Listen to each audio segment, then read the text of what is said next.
Hear that? She's getting Now it. mom's See? doing She's it. She's getting got it. it. She's getting Yeah. Arthur shaved. I it. saw that on Facebook.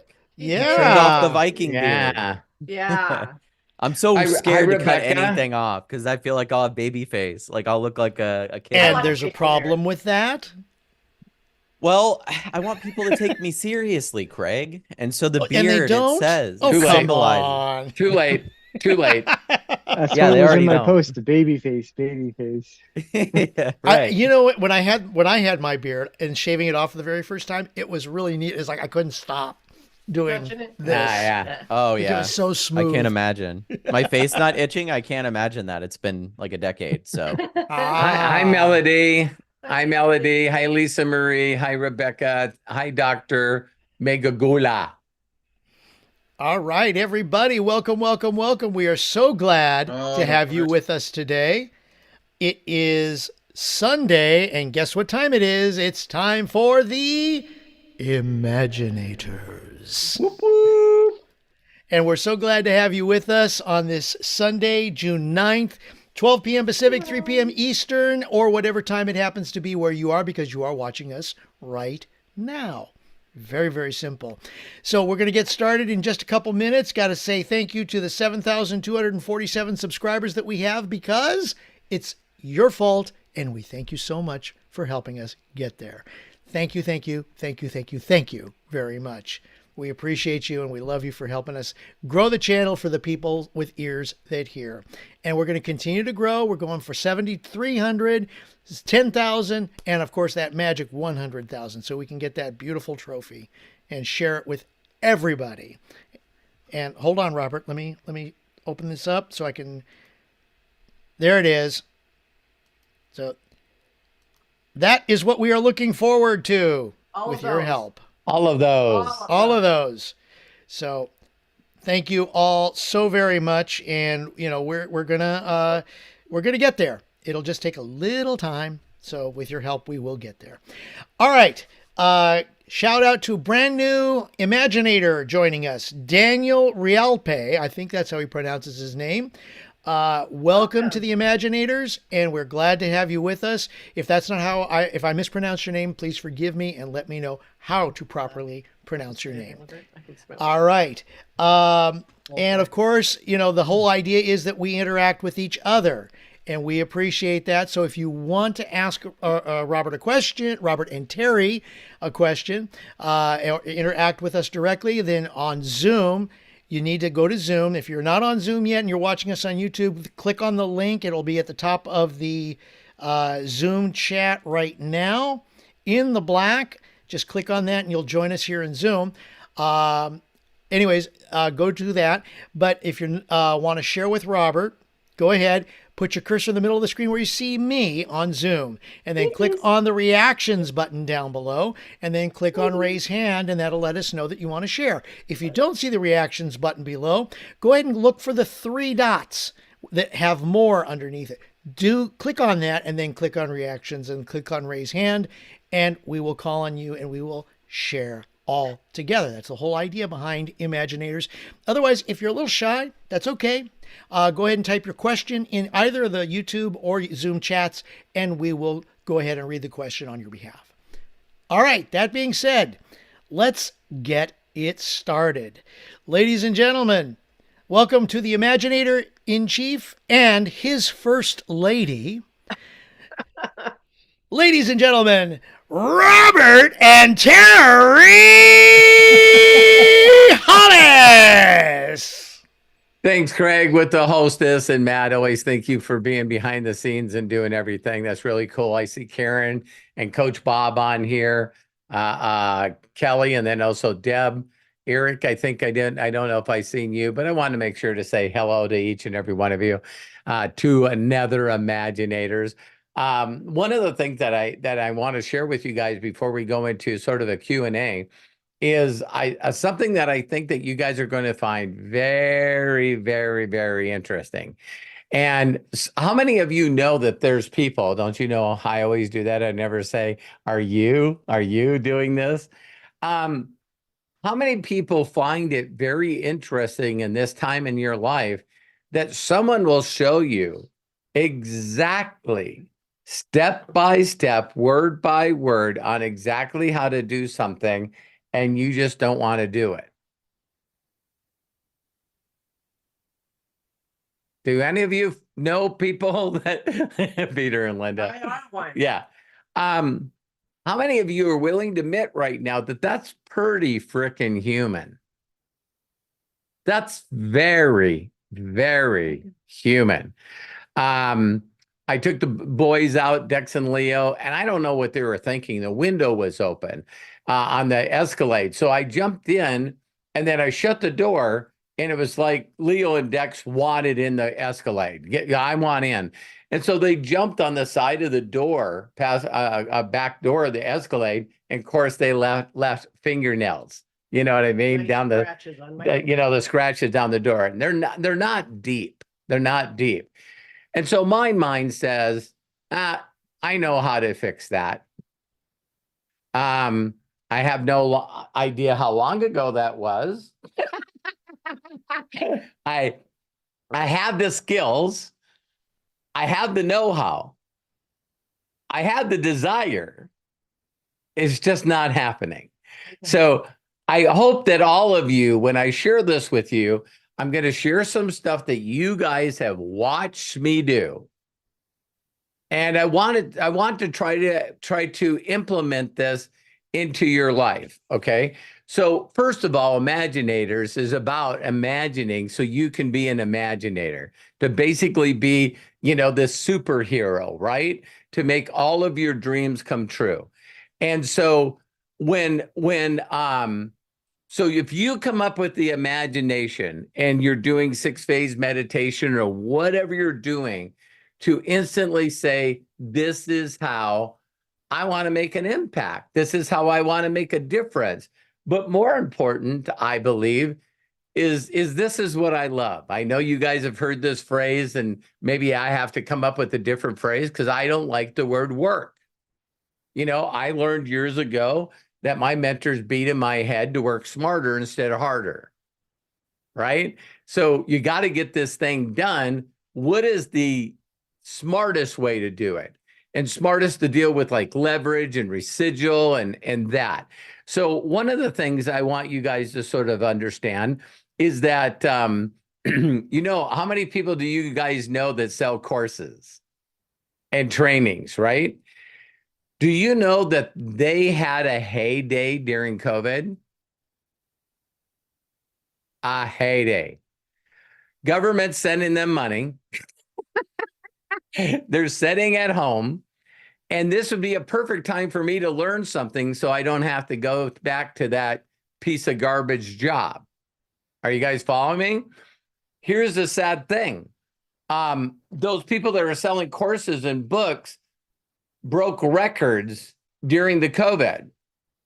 Now people are looking at data after the COVID, and less than 3% of those people completed the courses.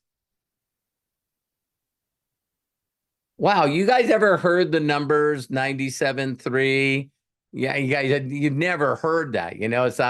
It's by Harvard University. If you guys don't know of the study, and I love everything that I learn now or new. I always love going on AI. Hey, is this bullshit or did someone make this up? Right? And they did a Harvard University study where they took 100 people from one class. Now, how many of you believe that if you got a Harvard degree, that might give you a little edge up, just a little? They interview people after 10 years, 20 years, 30 years, and 40 years. The 3% of those 100 people, 3 out of 100, out-earned the rest of the frickin' group.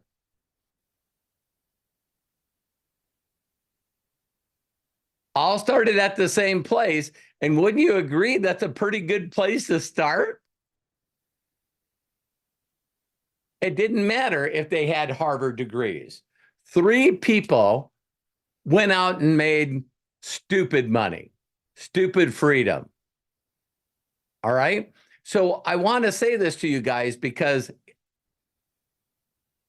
it's going to sound bragging, but when I realized that I could get into the top 10%, And then I realized and believed in myself that I could get to the top 5. And it first was, this is a fact I look up all the time. Matt knows this. I said it to him all the time. It is, okay, so what does it take to get in 10% in the world? And then what does it take to get in the 10% in the United States? And that went 5 and 5. And then that went 3 and 3. And then that went 1 and 1. So I constantly on a daily basis, I mean, yearly basis, at least probably 6 times a year, I'm constantly seeking what you need for money to make it in the top 1% of the people in Americans. And I just blow it out of the water. So with me having an imagination like that, listen closely, you guys. I have this imagination of having free time, get up when I want to, do whatever I want when I want to with anyone that I want. I'm not interested in working, not interested at all. And so wouldn't you agree that what I do every day might not fit what you should do every day?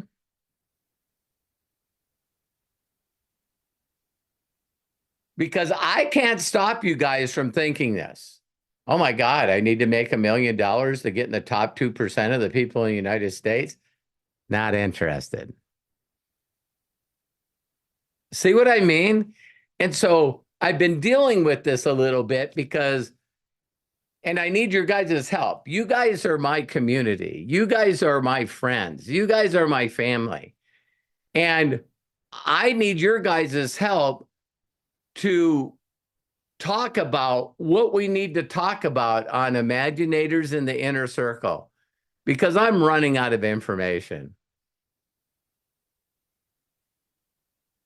I poured my heart and soul in this, and I've used single words. I've used phrases. I feel with 2,000 videos on the YouTube channel, I don't know what else I can teach you.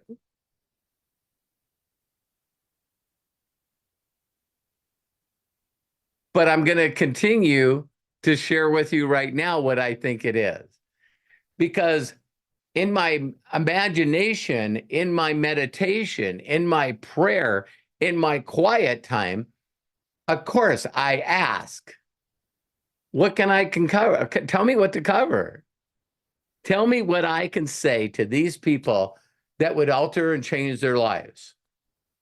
And you know what the answer is? You already did it. You already did it. The people that will imagine and connect with me and change their lives are the people that want to do it. You can't do anything. And that was the same answer I got 37 years ago. So you got people that never read it, and then you got some people that read it for a little bit, and then they give the fuck up. I'm no interest in connection with a higher power. Don't want to imaginate. Don't want to do anything. Listen closely. That's perfect for you. Would you stop beating the shit out of yourself? Why? If you're reading The Science of Getting Rich, there's this concept called get into the creative versus the competitive. I know you guys don't think like me, but think about this one thought. Do any of you really wake up in the morning wondering where you're going to sleep? Wondering where you're going to eat? Yeah, I'd say a lot of you are doing pretty good compared to 90% of the people on the planet, huh? You know, maybe being in the top 85% is okay. So when I tell you this is what I do, this is exactly what I do to build what I want. If we took it out of business, then you guys wouldn't beat yourself up. Just need to know you guys, I just joined Scientology. It's really making a difference in my life. And all of you are like, no, thanks. No, thanks. No, thanks. I mean, you still love me. You still care for me. It's like, if you go off on that stuff, I'm going to love you and connect with you, but I think I'm going to jump off of this thing. And you wouldn't feel offended at all, would you? You wouldn't feel bad for me. You'd just say, I hope he gets what he's looking for out of that. Most of you would be respectful. And then there's a small percentage of you that would send me private messages saying, listen, I think you're going down the wrong road. You know, how did this happen? See, why is it so simple for us that make that immediate decision about something in our life when it's that, like that? So like if someone said, I think you need to change your beliefs, or I think you need to change your religion. Or I don't know if I told you, but I did a little research and I found out the city and the town that you live in is one of the worst in the world. So you need to move. You're not a tree. And people would go, I was born here. I was raised here. My family's here. I know it sucks. I really know it sucks, but I can't be like Karen and her husband and just buy a big, nice motor coach and travel the world, travel the United States, you know? So for a while there, you know, every time I was on Zoom with Karen, it was like, what city and what state are you in? But even when you do that, sometimes you travel a lot and then guess what? You get tired of it. You know what I mean? You get tired of it and you go, I'm sort of. How many of you have noticed that human beings get bored really, really, really fast? Okay. So there's been some times where it's like it seemed like I was traveling every weekend. I was constantly away from home and the boys. And then I'm sure there's times where Terry goes, listen, can you fall back in love with that travel stuff? Things are so quiet around here. When I get up in the morning, I'm still trying to wake up. You've already been up for an hour or so. And can you let me wake up before you go off on me and the new stuff that you learned this morning? She's such an incredible sounding board, man. She's amazing. And Matt's going, yeah, Hannah sits right next to her, has to listen to this stuff. So I did a video that I think was probably one of the most important videos I've done in a couple of weeks, and it's trust yourself. Trust yourself. So if you work on getting connected, of course, in this book, it talks about your uniqueness, right? So what is your uniqueness? How many of you are really honestly, see, this is our family. This is me sort of not only telling you what's going on, but I'm here to help you in whatever level that you want to achieve. But how many of you really don't get why when someone tells you that this is the way they made millions or made 100,000, why do you think that you don't do it? I'll tell you why. Your uniqueness. Your uniqueness. So I've been teaching like this for 37 years. And you notice the analogies that I use all the time. I say, can you imagine making $1 million by stacking plastic cups? Look at this guy. He makes a full-time income from skipping rocks. Look at this guy. He made $1 million by sharpening pencils. Or the potato peeler guy. Oh, did you guys see the video? The potato peeler guy? I mean, can you imagine this guy? People are watching him peel potatoes on Park Avenue in New York City. And they all look and go, he's wearing a couple $1,000 suit. And he's sitting here telling stories, peeling potatoes. And then you find out that he didn't drive there He's in front of the building where he has a penthouse apartment.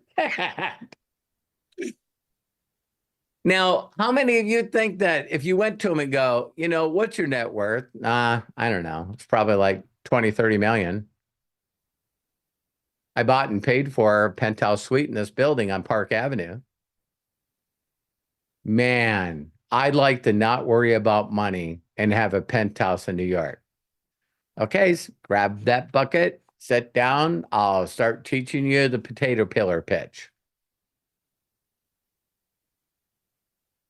Can we start tomorrow? Because I got some stuff going on today.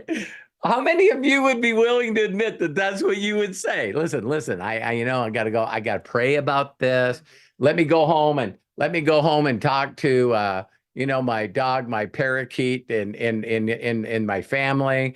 You know, I don't know. I don't know. And so a lot of you, if I think this is one of the unique things about each and every one of us. Instead of beating the shit out of ourselves, what if we just embrace that uniqueness? Because I'll tell you where I really came out with this idea. It was conversations that I was having with Coach Bob. Mhm. Right? So you guys all been on enough of the calls for me to be able to say, you know, Coach Bob, when are you going to pull your head out of your ass and do what I do? But all I got to do is, and some of you that have worked with him, right? All you got to do is ask Coach Bob for a solution to what you're looking for. He becomes creative. He comes up with ideas and he immediately goes into action. Wow. Is there any one of you that are the same way? So I was talking to a friend of mine, Neil Ramtreater, and I realized this today because I was thinking about what I was going to say to you guys today. Because I find it extremely encouraging when you figure out what you want, you put it into your imagination to really, really get you emotional. And then you do one last thing. How am I going to make this happen? You trust yourself and you go, how am I going to do this? Because what Anil reached out to me and did is he said, Robert, let me tell you, this one guy named Renee built this group of 300,000 people in this company. And you know how he reached out to everybody? And I said, how? He said, well, Canada's really weird. And so what he was doing is he was reaching out with people, telling them what the tax deduction would be, what they could write off on taxes if they got involved in a home-based business. So he just went after people that wanted to know how to earn more money a year by writing more stuff off on their taxes. So this guy figured out the code that Canada has, the paperwork that you need to fill out, to actually, when he signed people up, he told them, listen, if you spend $2,000 a year in this company just being on auto ship, you make $8,000 back on your taxes. Well, Now, everyone got in and paid the money. And why did they do it? To make $6,000 from the Canadian government. That's why I'm doing it. And I just went, so Anil said, he was telling me this idea, you know, we could do this and we could do this. And, you know, all of a sudden, people can write off travel. They can write off travel on their taxes because becoming a member with the #1 travel club in the world, that's a tax write-off. So now we go on all these trips and we write that off because we're talking to other people about business. And how many of you know of somebody, there I did it again on purpose, know of somebody that always has these incredible ideas and they'll just go off on you, man. Oh my God, we could do this. And, I seen Jerome raising his hand because we can talk about something. He's going, there's a t-shirt right there. Damn it, there's a t-shirt right there. You know what I mean? We could put this on. And I'm like going, what? And then the next thing I know, I'm buying one. The next thing I know, there's other people. See, because he's creative. He thinks this would be cool. He goes into action, makes it happen, and then he does sales. I noted this recently when I got involved in Robinhood. You guys all know that came from Hannah. Then Matt did it because Hannah did it. Then I did it. Then Terry did it. Do you guys know that I did a couple of videos? You guys know I did. And I shared my affiliate link. Listen closely, you guys. I have absolutely zero interest in that shit. Zero. I'm not interested in teaching people how to get excited and go to their family or friends and everyone they know, creating a Robinhood account and taking that $5 and put it in NVIDIA. I don't care. Why did I do it then? I did it because I needed to show, I was looking for another way to show you guys just how simple life is if you just trusted you.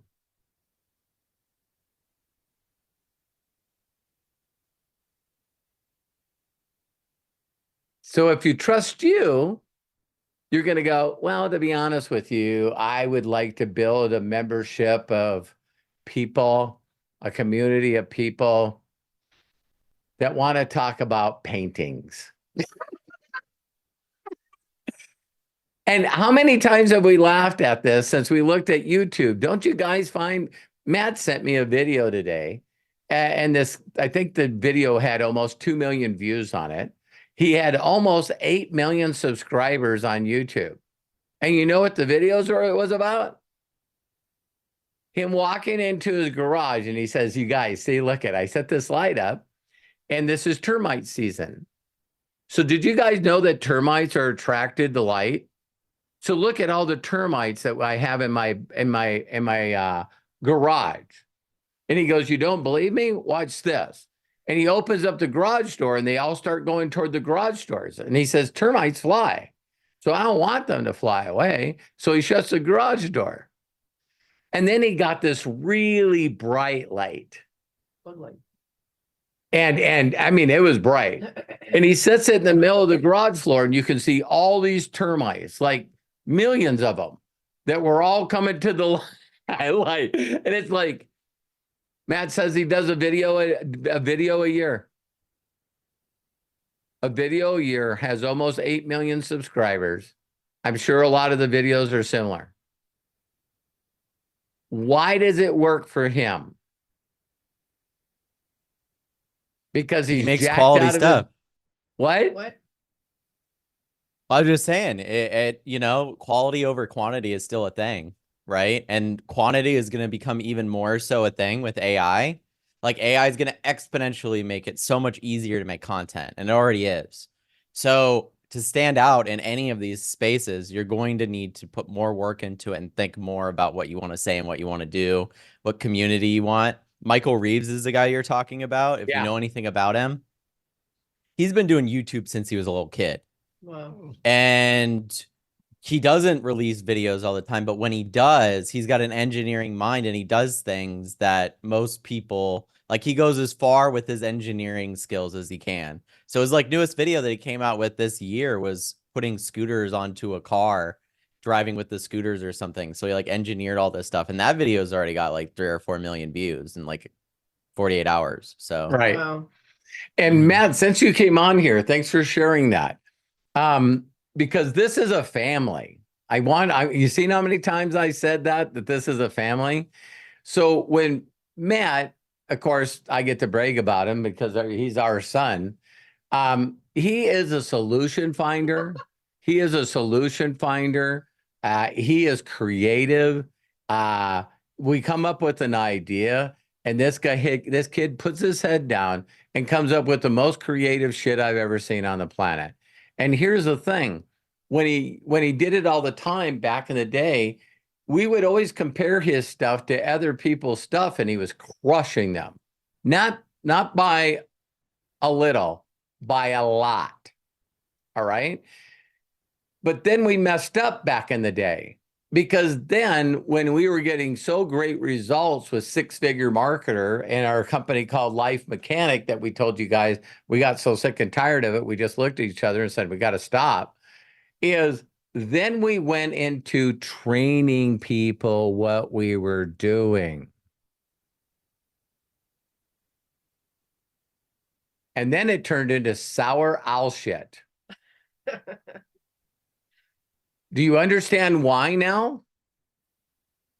Because there's nothing worse than having a community of people that you're teaching what you're doing. They don't do it. They don't believe they can do it. They don't want to do it, and they get no results. Why would you want a community, a group of people like that? And people were people were mad at me when I said, I'm done. I'm done creating courses. I'm done being a life mechanic. I suck at being a life mechanic. Everyone told me that I was great at it, but you know why I thought I sucked at it? Because everything that I taught people, they didn't do and got no results. Matt, Yeah, go the ahead. difficult part, well, I was going to say the difficult part too is that you end up being in this position where you really, really want to help people, but then you realize very quickly that they're not going to do anything with the stuff you're teaching them, and they're just waiting for the next thing that they think you'll teach them when it comes out. That will be like the thing that breaks open the doors, and they could finally be creative. They could finally do all this shit that they wanted to do. And so, like, the truth is, I've seen this never-ending cycle exist the whole time I've been doing this. Right. Of a new tool just came out. Matt, please teach this tool. Please show us how to use it. I go through, I show people how to use it. I maybe get 1 or 2 out of like 50 people that actually do something with it. And then the rest of the people don't do anything with it and just wait for the next tool to exist. And then I have to make more content teaching how to do that tool, and then talk to the same 2 people that are the only ones that are excited to actually do something with it. And it's a difficult road. If you guys were, imagine being a teacher in front of a class and you're so excited about what you're teaching and only 2 people's heads are staring at you and the rest are down looking at their phones. Like how hard it would be to get excited about what you're teaching if you're not like that personality type. Like my personality type doesn't lean into teaching at all. It leans more into leading. So I'm one of those people that it's like, here's the idea. You guys help me do it. Let's do it. That's Right. where I live. So for me, it becomes even more frustrating because I'm like, don't you guys realize how close you are to your ideas with the tools that I've already shared and how far you can go with them? And it always hits that same, it hit that same thing with Facebook ads. Like there was a new thing that would come out, or funnels or whatever it may be. And Bob, I'm sure, knows this, that atmosphere changes consistently, like every couple months. And so if you have a bunch of people that are like, I've always dreamed of starting this business and it's to help homeless people, and you believe that they're going to do it, and you watch them get inspired and you watch them grow their own self-confidence, and then something happens to them and they have all the tools and all the things to do it, and yet they take a couple steps back and then go, yeah, I don't want to do it anymore. And it's like, well, you didn't even get started. You know what I mean? You got excited, but you didn't even get started, right? It's the excitement in your mind and the motivation is like 10% of what you need to actually accomplish something. Then the rest of the 90 is implementation and doing it. Yeah. Like if you don't actually do it, you're never going to get anywhere. And if you're consistently waiting for the next thing to show up that you will actually do, you're just lying to yourself. I've been there. I still am there with a lot of things. I have too. So I can relate to you guys and the people in the past, like you're talking about, Dad. I can relate to them, but at the same time, like it's frustrating at a different level because I love progress so much and I love pushing the ball forward so much. I do So too. what ends up happening is if you push the ball and then it rolls back down, and then you push it and then it rolls back down, you're not making any momentum or any movement. That stagnation, it starts to corrode like my mental health and state. Yeah. And then I need to take a step back and go, yeah, the money's great, but like the mental shit's not worth it. You know, like to a certain extent, you have to take a step back and go, I'm going to entertain and inspire people, but I'm not going to teach them anymore. because the difficulty is I can inspire you and I can motivate you by you watching what I'm doing because I'm motivated and inspired with what I'm doing. But the truth is like there's a part of me, even the streams that I've done, now that I'm taking a step back and going, yeah, you guys can watch me make shit. I don't really want to teach you how to make stuff anymore because you don't want to. And Perfect, the Matt. people that are excited about it, you know who you are and you know what you're doing. You know I'm not talking about you. Yeah. You know what I mean? You know I'm not talking about you.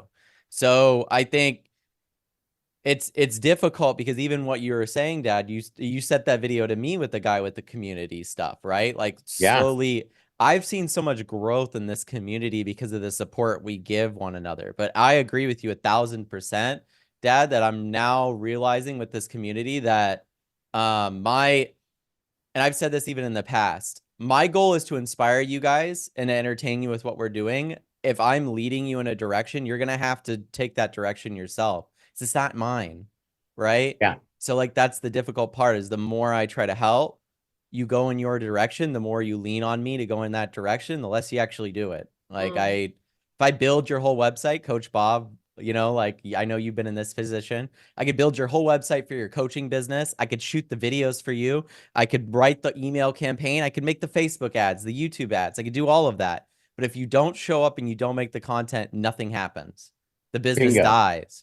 No matter how hard I work, your business dies. So I think that's all I have to say about it. Is it's Thanks, just Matt. Thanks, Matt, because you and I have been talking about this. You know what I mean? right. And so, you know, first of all, if some of you are thinking I'm going to stop Inner Circle and I'm going to stop Imaginators, the answer is no.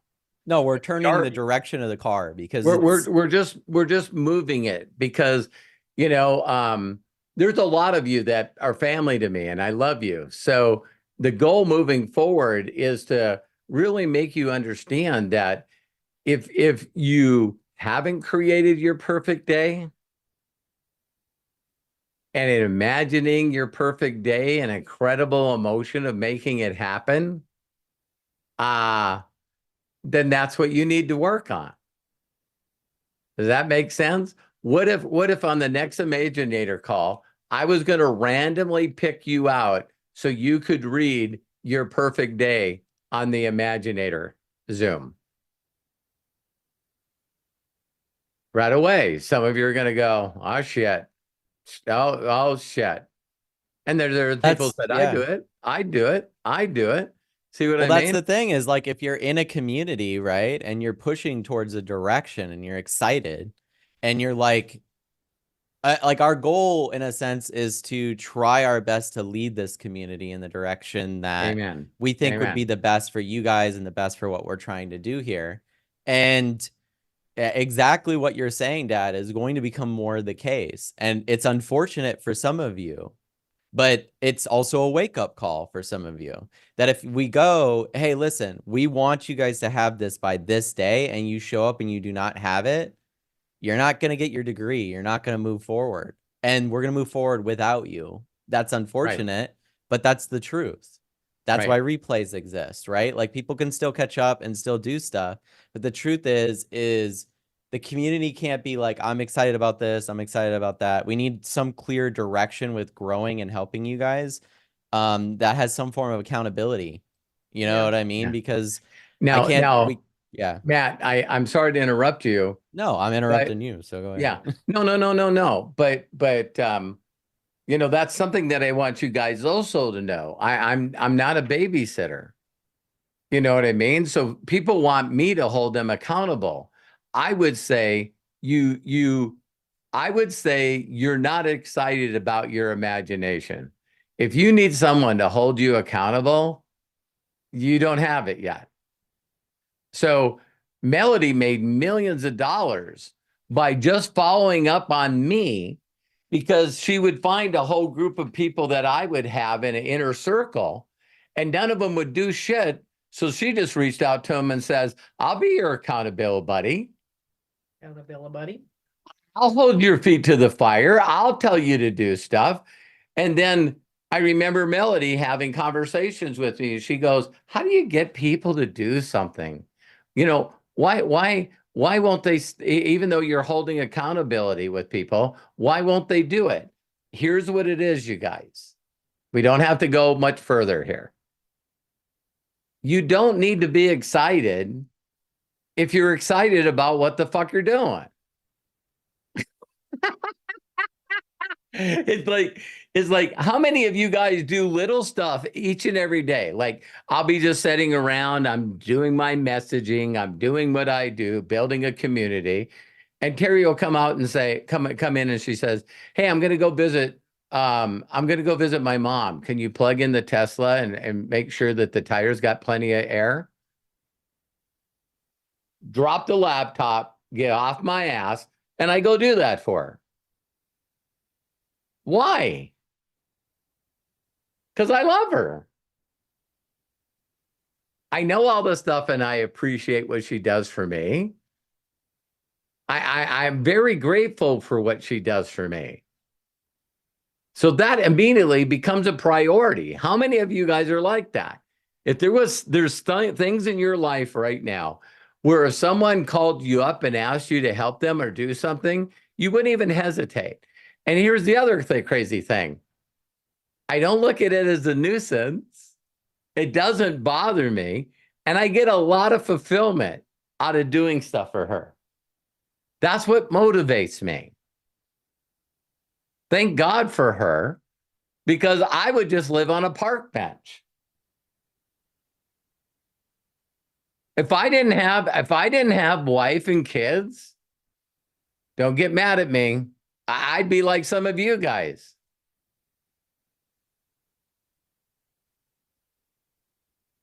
Just seeing how much I can get away with every day. It's like, don't get mad at me, but don't you guys know some people that got a calendar and they're actually setting their goals by, I hardly did anything today. That was a freaking great day, man. I wonder if I could pull that off for 2 days. I wonder if I can pull off being insignificant and not doing a freaking day. Maybe I could pull that off for a month. Holy shit. I pulled that off for a whole year. A whole year, every month, just robbing Peter to pay Paul, barely getting by, and I pulled it off again. Boring. And some people we know got a master's degree in this. They should, well, we just realized that information courses don't sell anymore. So I guess you guys can't sell a master course on how to do as little as possible and get the government to take care of you. There's probably some people out there that do that. But let's get back to the point. Embrace your uniqueness. There's no one else like you. Regarding of your beliefs, you're a freaking miracle. And you got to stop being excited by people doing different stuff and going, I'm going to try that. I'm going to try that. I'm going to buy that course and not complete it. I'm going to buy that book and not finish reading it. Oh, by the way, it doesn't make a difference if I go through the book or the course. I'm not excited to do that. Just be willing to admit this is not my monkeys. This is not my circus. I need to find out what jacks me up. Because when you guys figure out what gets you going and then what you can do to build a community around that and how to serve those people. So I say all that to say this one short thing. All right. Some of you that have been around me for a long time can watch me go, Akashics. Nah, screw that. Let's go back to building a community. Let's find people that need to make money. Man, I guess people don't want to connect with people and give a gift away and talk to them about how to change their income or ask them, okay, oh my God. Hey, Savvy, have you guys seen this stuff with Savvy? Yeah, Stretchy Pants is not doing it. Let me see. FFX. And Arthur, all of a sudden you get people that go, hey, that's mine. That's the one that I like the most. I'm going to do that one. I'm going to do that one. How should you do it? Whatever his dreams is, whatever his goals are, whatever his perfect day is, that's the path that he takes. And I'm always been telling you guys, hey, listen, I know products for me. See how this is changing? Me leading with products has not worked for me. So I'm doing this. Well, if you love your dream, if you love your imagination, if you're emotional about what you're going to do for you and your family, and you enjoy doing it, you're getting results from doing it, do that. Little different than what I've been saying in the past, right? Okay. So now Terry and I, Matt was a part of it when he was really, really young. We've never had funner times than we did in pro travel. I was so jacked up about pro travel, which is dream trips. Let's just call it dream trips, that I'm going, wait a minute. I know one thing that people love: fun. And guess what? I bet you I can find people that don't like fun. I can find people that don't like travel. I can find people that they don't want to leave within, they're pissed off. They got to drive 20 minutes to go to Billings to buy stuff. I'm not driving out to the Heights. That's an extra 5 minutes. Are you shitting me? See what I mean? So there's a lot of people, when I first started getting into pro travel, her father-in-law, just love him to pieces. And here's the way he thought, which was a little selfish. Listen, I joined the military. I went to this city. He got drafted. And then I went to this city. He got drafted. Okay. He got drafted. I've been in Hawaii. I've been in Korea. I'm done. No need for me to take my family to any of those things. That shit hasn't changed in 20 years. It's been the same since whenever he went over there. How many people do you know are like that? So wouldn't my father-in-law, God bless him, I don't think he would be good in dream trips.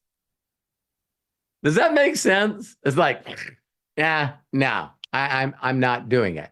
And so now that dream trips came out and I reestablished a relationship with Mark Smith, and that's where Neil was in pro travel. We made 50,000 in 50 days. Now you guys are going to watch me go bananas promoting dream trips. Because for me, listen closely, you guys, for me, the dream and the imagination is the destination. I dream about it all day, every day. That's why products mean nothing to me. Because I can get people excited about freaking anything. Why? Because of my belief, my conviction, my excitement. That's why I've even changed my theoretical example. So, hey, Coach Bob, what do you need to make a month? I need to make 10 grand. What if we made $1 off each active subscription? I guess $1. Yeah. How fast can we get to 10,000 people? See what I mean? And I don't care if those 10,000 people just want to be around me because I'm fun to be around. I love up on them. They mean something to me. And all they do is pay their subscription every month. See, that's been my goal with YouTube. I just know creating, so some people are going to look at the MDC marketplace and they're going to get excited. And then there are people who are watching that video and went, isn't this leading with money? They're leading with money and then they're asking for money. No. I'm not sharing anything with anybody that asks for money. That's what you should do. If it doesn't feel right and is not part of your imagination, and is different from your uniqueness. I told every one of you that when I got involved in this industry, my personality is green, green, green, green, green. Analytical, analytical, analytical, analytical. So why wouldn't I find out the fastest way to bring somebody in and get them a check? See, here's something that I imagine, and I'm done. You know why people won't do what I do? Because I love getting other people results. It's what gives me joy. It's so would my approach be different than yours? Hey, Bill, don't worry about money. Put your damn money away. We're looking for some key individuals, and these are the people I'm looking for. And I rattle through that. And then I say, Bill, this is exactly how I'll contact a person if you allow me to do it. Absolutely. And see, some of you are going, I'm never doing that in a freaking million years.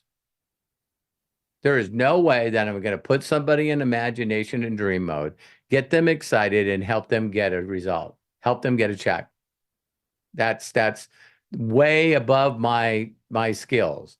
So that's what makes me unique in this industry, because a majority of the people on the planet don't know my secret. And even if they knew my secret, they're not worried about other people. Listen, I got in this. I put my money in. I got to go to work to make my own money. You do the same damn thing. It's like, listen, you got a gym membership? Good for you. Show up, start lifting weights. So now my goal is, if you're not willing to change your programming, and if you're not willing to get back in imagination state, it doesn't happen right away. I'm telling you guys, first time someone wrote, my mentor said, okay, open up a page. I'm going, all right, I'm going to do this. All right, now write down the 10 most important goals for you. And I was like, shit. Does anybody immediately see the problem? You're sitting there going, I'll tell you what I want. I'd like to be happy. I'd like to not worry about money. I think I would like to be out of debt. I'm not sure. I guess I've gotten used to being in debt. Not a really big deal for me. But I would just like to replace my money as an auto mechanic. What else? I can't see any further. I can't see any further right now. Did that hit some of you? So now you're supposed to write down your perfect day, and your perfect day is, I'd like to make it till tomorrow. That would be like a perk. So these skills are hard. Because you've never done it. Now you got to put together that perfect day and then go, how could I make this happen? What do I need to do to make this happen? And when you seek, you'll find. Did that help you guys? So, will I stop telling you what I'm doing? Hell no. Because that's just who I am. I can tell you guys everything to do, but if you won't do it, we'll show up at the racetrack and everyone's going, I'm so sick and tired of him kicking my ass. I'm kicking your ass because I'm leaving my imagination. You're going, how does he do all this content? Why is he constantly doing all this stuff? He posts on everything. It's my goal is to create 1 million active subscribers. That's my imagination. I know what that will allow me to do and how to take my life for me and my family and help my sons to get what they want out of life. I want to be a part of what they're doing. And all that costs money. So let's work on that. If you guys don't have to, You know, because the last thing I want to do in this community is beat you up. It doesn't make me feel good to tell you guys, pull your head out of your ass, do something. That doesn't make me feel good. That's not my personality. It's mine. It's hers, yeah. And being accountable. You know, knowing when you ask somebody if they did what you told them to do, and then they got to start making excuses for why they didn't do it. I hate that. Not me, because it's Terry and Melody. So I was bringing people in and inspiring them and getting them to dream. And then I'd get off and people would call Melody. I don't know. I don't know. I don't know what to do. And Melody's going, are you freaking kidding me? He just told you what to do. He told you exactly what to do. He showed you what to do. I'm like, I don't believe in myself. I'm a loser. You know, I lost a dog when I was young, and I don't know why I'm not going to go into action.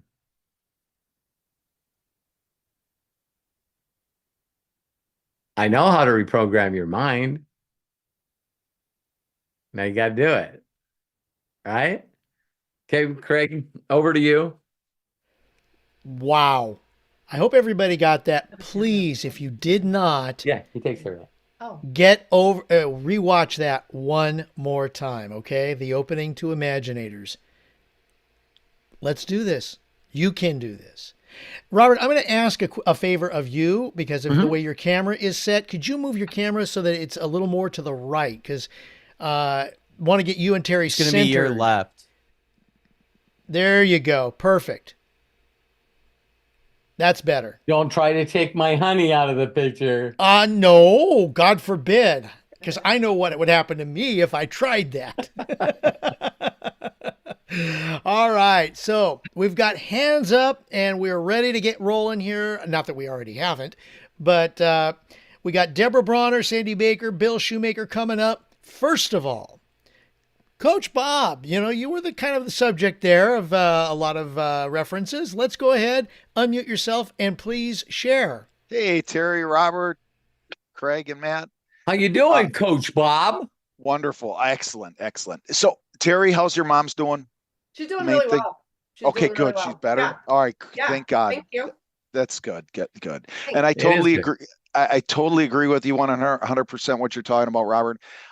But I think, I know you've said it all the time, but it's the different way you say it to people. I think then they catch on. Do you know what I mean? And Yeah. each of us are trying to get better each day. So maybe we might not get it the first time, but then the second time. And my problem is trying to touch people and get them excited to make Yeah. money. So, and I'm working on that, and it's just something I have to work on. It's not that I'm not contacting people. I throw tons of emails out there, Robert. Right. It's getting the response, but it's just, and like I said, I get just nervous then, like I go on a Well, I webinar don't with you. think- And Well, yeah, my And- point though, Bob, and I hope that you appreciate this.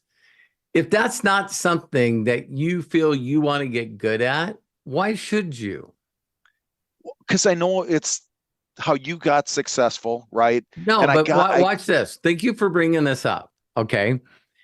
There's one thing that my mentor did, and a lot of things my mentor did. And you guys are right. When the student's ready, the teacher appears. I didn't get it all the first training or the first time I listened to him.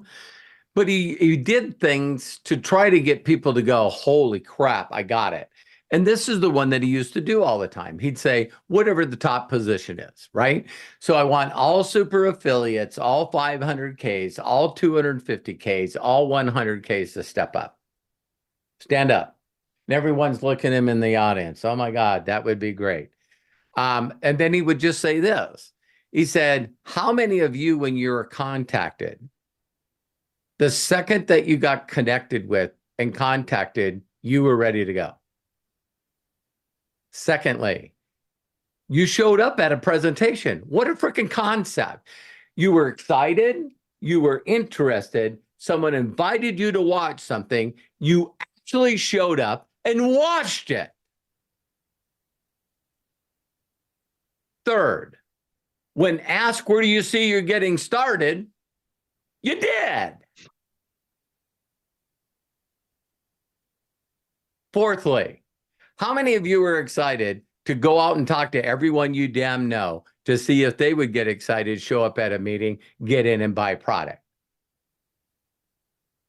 And all the ones are standing up. And it's like, so wait a minute. That's when he made me understand it was sorting. Because when you find the right person at the right time, they'll run over your ass to do exactly what they need to do. And Bob, you've been on the leaderboard for years because you're great at finding people that want to change their lives and buy CBD. Right. You've mastered it. There's no one at MDC that's even close to you. Every once in a while, you get someone that shows up that wants to try to compete with you on what? Giving away product for 50% off or GOBO. And then you got someone like Melissa Red Pill that'll hit her whole database. Yeah. You see what I mean? But on a year-to-year basis, you got that down. You mastered that down. Yeah. And by you and I having private conversation is what got me to understand this. Yeah. I'm going like, my job isn't to get, Coach Bob to do what I'm doing. My job is to assist Coach Bob on what he loves to do, what he's confident in doing. Because if you know how to do these SEO and the advertising and whatever to get people, and now, we'll work with Matt to do the same. If you want someone to excite them and someone to get them excited enough to introduce me to people, that's my damn job. Yeah. See, now we all of a sudden sound like a team, don't we? Right. Right. It's like, hey, I'm doing all this stuff. The person comes in and gets the lead. And it's now like, well, Bob, first see if they're excited, sort of go through this stuff with them, and then put them together with me in a group chat. Then we'll see if we can't go there to get them dreamed enough to be able to get in and go out and share with others. Now, let's do the stuff that you're great at. And then I'll do the videos and I'll sort their ass. I can sort people fast. And they don't know I'm sorting them. But Yeah. I'm pre-qualifying them because I have confidence. Right. Hey, Bob, I got a quick question for you. Why would you want to even do something like this? Wow. Great question. You know what I mean? Yeah. Yeah. And then I got another person is like I was.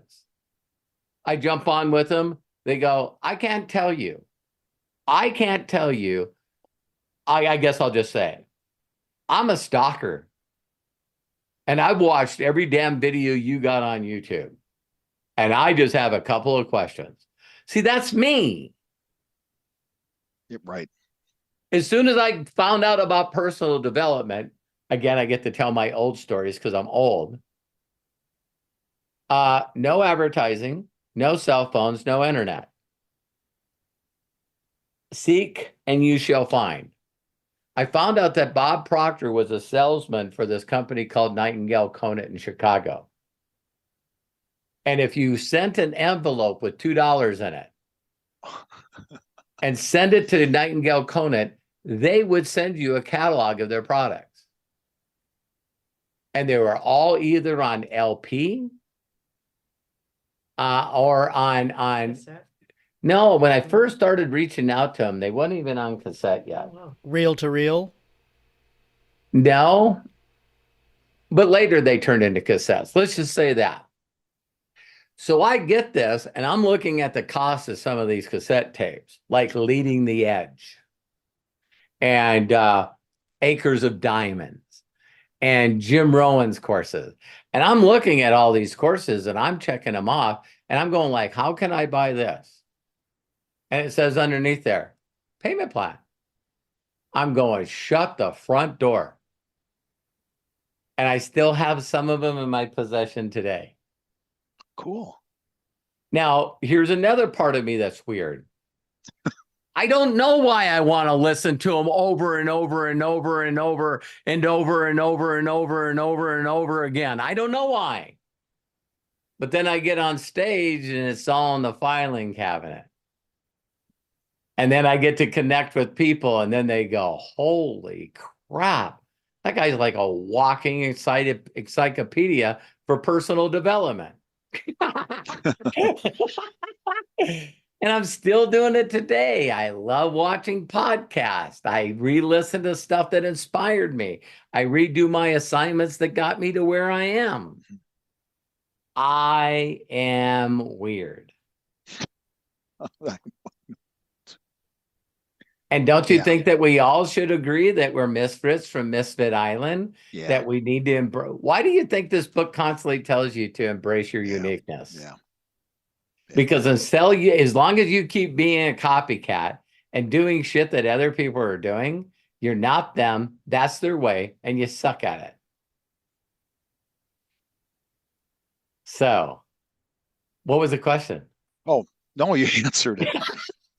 It's just everybody's, like I said, and that's what I focus on at the first thing in the morning. And we had talked, I Yeah. focus on the stuff I'm good at. And then when it comes to the rest of the day, Well, and apparently you enjoy doing it. I do. Why are you doing it all day? I know more than You're my regular job, but you're such a fucking weirdo. That's and I know mean, Matt's like he's that part of too. the club. Matt, Yeah. you're there too. And I would love to do what Matt's doing, to be honest with you. And he's doing such great stuff, but I'm like focused on my stuff that I know it takes time what Matt's doing. And to try to train someone they think it's easy. I mean, when you see it, but it's the hours that Matt puts in, I know, and to try to train. And similar like you, the difficult part is with teaching anybody is that, okay, so say I wanted to teach someone how to edit a video, right? I could give them a bunch of my videos and say, edit similar to this style. But it's like playing a musical instrument. You can have the sheet of music and play the sheet of music, but rhythm and style and knowing those things, those are not only talent, but like learned things.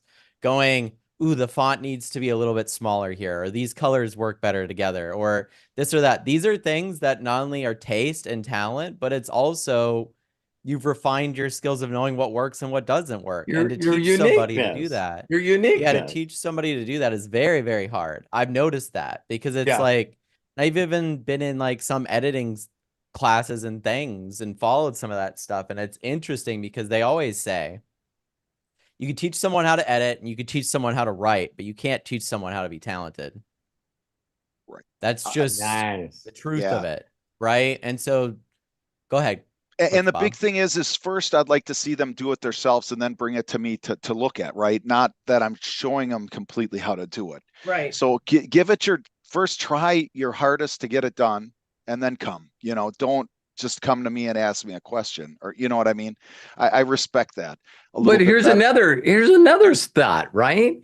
I created websites and I did what I did. And I even bought a Weaver software and Adobe. And I had all this stuff, right?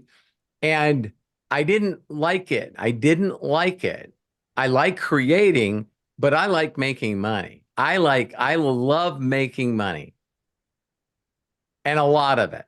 And so it didn't take long, because back then we got one computer, and I got Matt, standing around me going, hey, when are you done? When are you done? And he's like, I said, listen, well, right now I'm doing this with this graphic, and then I pull all the code out of this website and I put it in Dreamweaver, and I just seen Matt's freaking eyeballs light up. And then all of a sudden it's like, well, what are you trying to do? I'm trying to do this and this. And he goes, great, move out of the chair. Wow. Right. Yeah.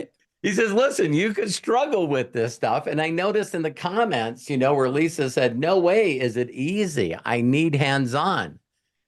That's such a limiting belief. Well, I think that's the limiting belief is because if you enjoyed something, if you enjoyed and had imagination that you were going to do it, I don't know how many of you guys watched that Mark Smith yesterday teaching on dream trips. But it couldn't have been more of a, what would I call it? Just like a supernatural thing. So he's talking on it, and all of a sudden you see this 6-person canoe go by. And they were warming up. And you seen a smaller one right next to it that was the coach. And then he went through this analogy, right? There's some people that want to learn to be part of a 6-man team that's in a canoe that ends up going to Olympics. I would say that a majority of the people on the planet have no desire to be in a canoe where there's more than one person that could make a mistake and you end up in the water. Right? But now that you say, I want to do this, you got to know when you first start out that you suck. And you got to embrace the suck. You got to get the balance down. You got to get to the point where, if you do fall over and you're in a one by yourself, that you know how to not pull yourself out of the canoe and do that stuff while you're under the water to pull yourself back up. But there's 99% of the people that watch that and go, no, I'm not interested in learning how to do that. So the people that imagine themselves as they're watching another human being do that with art, mastery, going off giant waterfalls. See, there's people that watch that and go, I'm really inspired to do that. My imagination is to be that good. That's when, Lisa Marie, that's when it doesn't make a difference if it's difficult. That's when you go, I'm going to get better and better every day because I have this imagination of one day being as good as these people. So gymnastics is not easy. Any Olympic sport is not easy. Anything. Well, even when you're talking about the computer, First time. like the computer and graphics stuff and everything that I did when I was younger, I did that out of, like, I trained myself to do it because not only was there not YouTube there at that time, but it was also one of those things where it was like, I was excited to do it. So I showed up every time, like trying to figure it out. And I've realized even in my own life, right? Like the AI stuff, there's a reason that I love doing it. And that's because it scratches that same itch that I had when I was a kid of, wow, I could see the implementation of this. I could see how far this could go, how much I could do with it. And that excites me. And I even had said, like, to you, Lisa Marie, that if it's not as exciting to you, don't dive into it as much. Yeah. And I think that that's the difficult part that sometimes we get caught up in, is we have like huge comparison problems and we want to be like other people instead of like ourselves and figuring out what makes us unique. And the first thing that came to my mind, like even when you're talking about Coach Bob, Dad, and what you're great at and what you're great at, Coach Bob, is it's like, yeah, Wozniak was really, really great at building computers. He was not great at selling them. He was not great at getting them out. He was not great at getting them in people's hands. He wasn't great at refining them and making them simplistic and easy to use.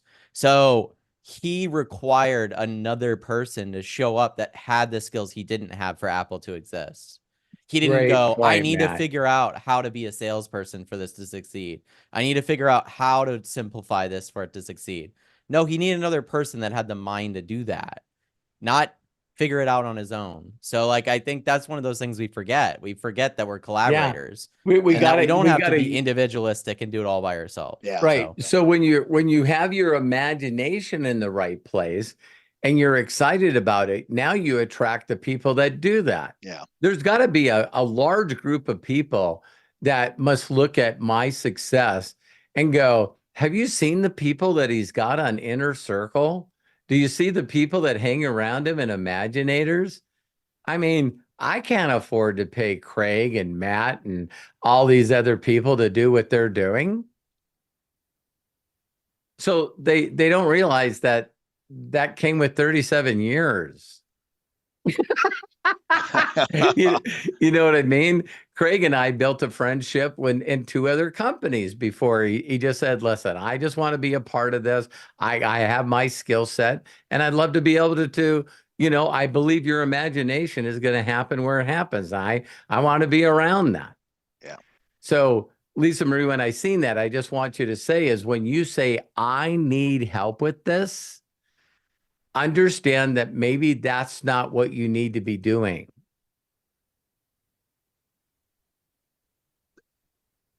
And if I can add to that, Yeah. I I shouldn't be spending all my time trying to learn something where my limiting beliefs say I suck at it. I'll never get good at this. I don't like doing this, but I guess I got to do it for my imagination. just one more, Yeah, sure. I was getting involved in a new software that they had, and I was like, oh my God, I'm not going to get this. You know what I mean? But Yeah. I was so focused on getting this autoresponder and website done that I just learned my way through it. And then finally it broke through. Sure. So it's just not giving up on this stuff, Yep. guys. It's just, Yep. you're going to hit roadblocks. It's just, and I know it's going to be tough, but that's why you got us here. We'll help you out. But we don't want to do it for you. I guess what's kind of Matt, and what Matt's kind Coach of Bob, saying, right? can I ask you a question? When you're away from your computer not doing this stuff, do you still think about how to do Oh, it? yeah. Yeah. If you guys I if you think guys aren't when I having wake that up, happen, then you probably are not that excited about it. Yeah. Good one, 'Cause Matt. when I'm not here, when I'm walking the dogs, I'm still thinking about the stuff that I'm going to make with AI. I'm thinking about way to get better, and that's what's cool about you. Right. And Yeah. I love what you do, but it's just like I don't have the time, to figure out what you would have to do, the hours you'd have to do it. And I don't think people get that. I mean, and you got to really love to do it. Yeah. Yeah. And you wait a bit, AI will help. So you don't have to do Thank all you, the shit Bob. that I'm doing in a year from now. But thank you, Bob. Thank you, Bob. Go ahead. I was going to get on another subject with Matt, but Go are you ahead. gonna Go say ahead. Go ahead. Oh, so NVIDIA. So I know we've been Are you getting ready into to eat? into that a lot, but can you kind of Not give yet. us what they are actually dealing with, NVIDIA? Hold on, we might have multiple people talking here. And Yeah, why you're let me just have a little bit of lunch because I didn't have any. Got I'll it. take some. Hey, can you Yeah. get some lunch for me? Can you get lunch for me? Oh, I'm sorry, Robert. Say that question again if you can, Yeah. Coach Yeah, Bob, just because yeah. I was So I hearing know some everyone's reverb. excited about NVIDIA, right? But I don't know Right. if people understand what they're all about, right? So if Mhm. you could just kind of briefly give why you think, what your opinion is NVIDIA and why you wanted to invest in it. So absolutely, simply leadership. Like I think one of the largest things about picking and choosing long-term investments, like a company that's actually going to do well long-term. And this is even something that Warren Buffett talks about.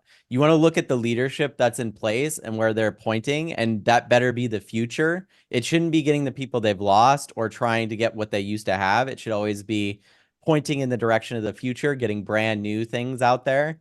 NVIDIA is one of the biggest outside of the other tech companies, one of the best at R&D. Like they very, very much reinvest a lot of their profits back into making the business stronger and better.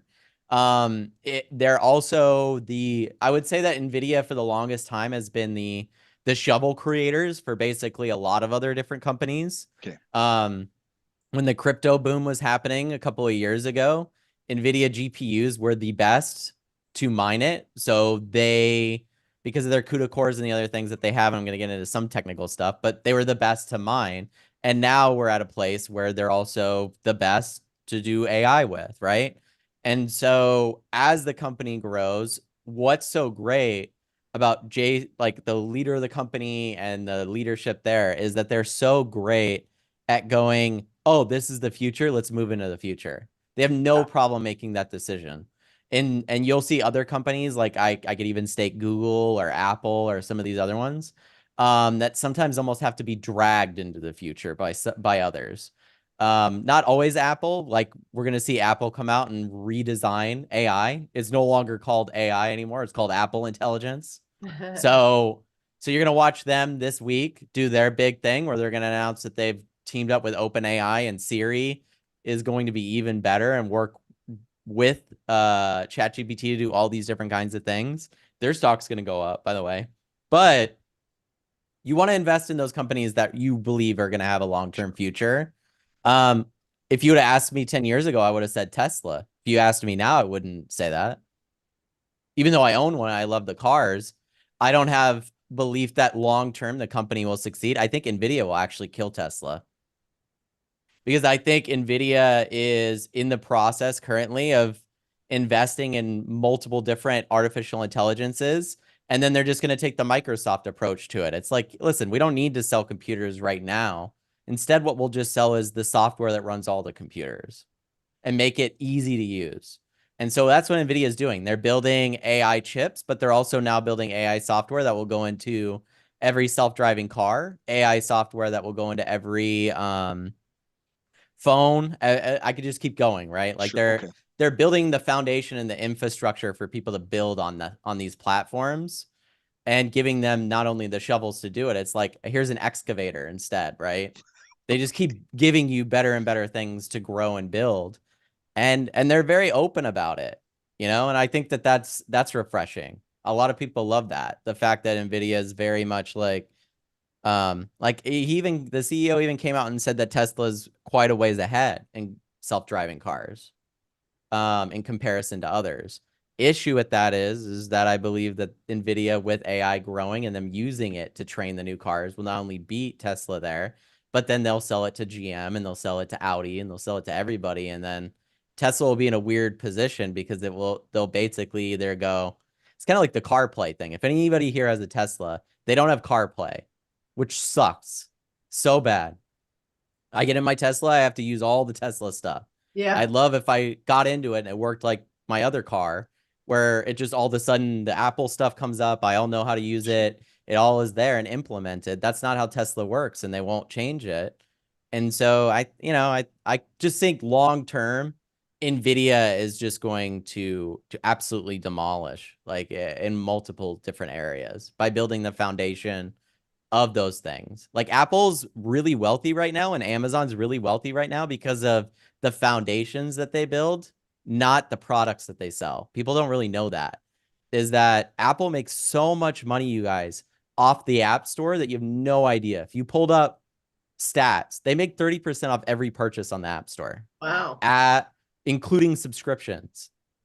So they just built the foundation for people to become billionaires. Tinder, Uber, all these apps exist, right? But every single transaction that you have on Tinder or Uber or any of these things, Apple gets 30% of that transaction. Wow.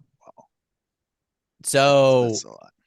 they just built the foundation. That's Plus what Nvidia plus is. they got they got one of the largest monthly memberships. You know, people that have Apple Music, Apple right?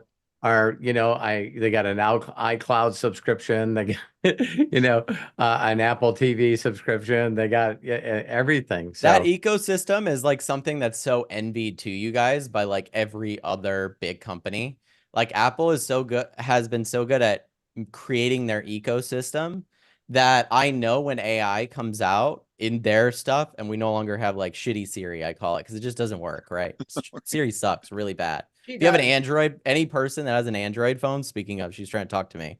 But if you have anyone that has an Android phone, you know how bad Siri is in comparison to like Google Assistant, right? Like, Google Assistant's so much better. But with the new version of ChatGPT with Siri, it's not even a competition anymore. Like, GPT is so much better.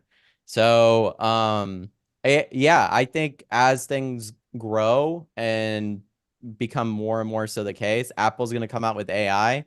They're going to announce it, and it's going to be immediately implemented in everything. It won't be like this rollout that Google's doing, because Apple just doesn't work that way. I think Apple's so much better at, hey, we already have our closed ecosystem and we maintain it and watch it. We don't let anyone in it that we don't want. So now everybody's got ChatGPT in their Apple TV. They got it in their iPad. They got it in their Apple CarPlay. They got it in their So I mean, for Apple products, it's probably going to just be there. But it sounds like NVIDIA, to me, what you were saying, NVIDIA could get into anything. I mean, manufacturing, they could get into all these different, you know, where they're not really restricted. I mean, they could do anything, you know, with the and they have some of the best engineers, right? I love that. I love that graphic. If you watch the video on NVIDIA, see, you guys know that I'm the master at point, guide, and direct.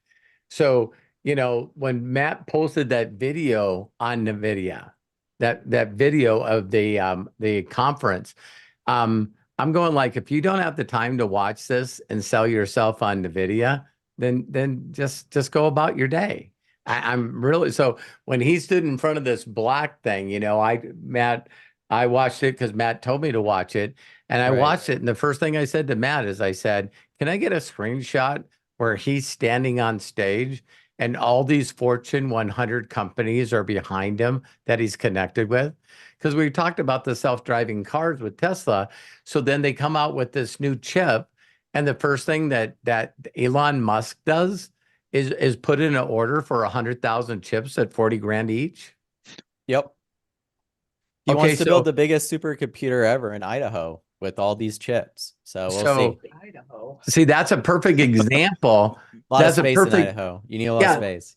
So here's the two mentalities always. Well, I always say three. I don't know why I got to keep mentioning the people that are clueless, that don't know what's going on and probably never will, but there's that group, right? And then you got the other group that's going like, well, I didn't realize that NVIDIA would use AI instead of human thought to create the chip. And instead of it going like this, it's now like this. I mean, it's just a straight rocket of how far these guys went ahead of everyone. And I remember that the guy, what is his name? John Hung? Jensen. Yeah. Jensen Hung. Yeah. And this is The what he CEO. said. He said, well, people don't want to admit this, but there's no way that anyone in the world can compete with us unless they use AI to develop their chip. Yeah. Because- Imagine building Because the stuff in the supercomputer, chip, like, he when you watch the video, Bob, he goes, I'll have to, yeah, he goes exactly this. He goes, there's things that AI created in the chip that we as human beings look at it and go, we would have never came up with that, and we don't know what it's doing. So right now it's going between the layers of the chip, and it's learning and it's making itself faster. That used to be a program. That used to be coding. Now the AI in the chip is going, oh, we could get faster here. We could get faster here. Don't do that anymore. Do this, do that, do this. And it's like, and then every time you add a chip to it, it does a thing called parallel. So as soon as you add another chip, now you got 4 of them that are all doing a made up word of how many bits per second. And they're all learning from each other. You know, next time they ask to do this, let's do this, let's do this, let's do that. And so the second group of people are going, hey, they're kicking us our ass. I might as well get one of those. And then we got the other small group out there. You know what we need to do? We need to raise money and compete against NVIDIA. Now, that's not a bad idea. But at the beginning, that was like the competitive thought of Google against Yahoo. See, sometimes that works. Sometimes that works. Then all of a sudden, Microsoft says, I'm sick and tired of getting our ass kicked. Let's launch Bing. Second wealthiest company on the planet. Okay, Google pulled it off. I get it. Let's create Bing. Crickets. Man, this is a hard world. So the group out there like Google that went, you know what? I think we can build another search engine that's faster than Yahoo. And then they got hurt for money. Then after being hurt for money, they go to Yahoo and say, you want to buy us? And they're like, you need to screw off. We're not interested in buying your company or no one. Then that pissed them off and they developed the Bell House rap. And now people go, you still go to Yahoo? Go ahead, Matt.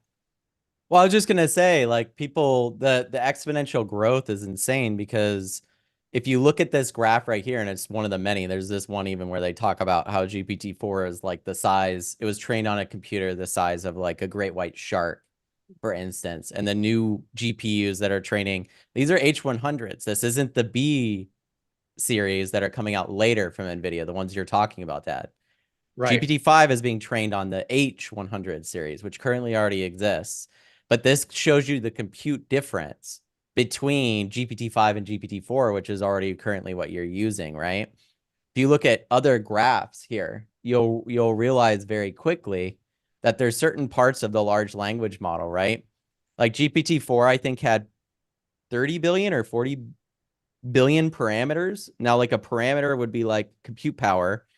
GPT-5, which is being trained right now this year, probably come out next year, 2.5 trillion Jesus. parameters. So the B100 series is capable of doing 100 trillion parameters, that supercomputer. The So, Blackwell. yeah. So if you talk about like exponential growth of technology, right? Imagine you take a computer and you train an AI with the computer, and then you make a computer that's only 1,000 times bigger than that computer and train the next version of it. And then you have to imagine another set of computers coming out already that are 1,000 times stronger than the one that's training the current model that none of us have. When the current ones that currently exist can have full conversations with us vocally, make graphics, art, music, video. Everything with Sora that you've seen is GPT-4. So think of all of those tools that exist, and then think of GPT-5 in the next phase of AI that will exist next year, training on all of these new data centers. And then also think about the fact that there's going to be a lot of businesses that are going to buy NVIDIA GPUs and just want to train their own GPT-4. Yeah. Right? So they're going to want, they're going to spend $5 million on a couple of NVIDIA GPUs, put it in their big office building or wherever it may be, because in the future, everyone's going to work from home, and everyone's just going to access the AI in that data center because it will be exclusive. It will be trained for their business. And so NVIDIA is going to sell GPUs to these people too. It's not just about making an overall AGI. It's also about them being the person that develops the hardware that can run these AIs for the businesses, the special versions. And then on top of that, they're also kind of creating the tools to train them.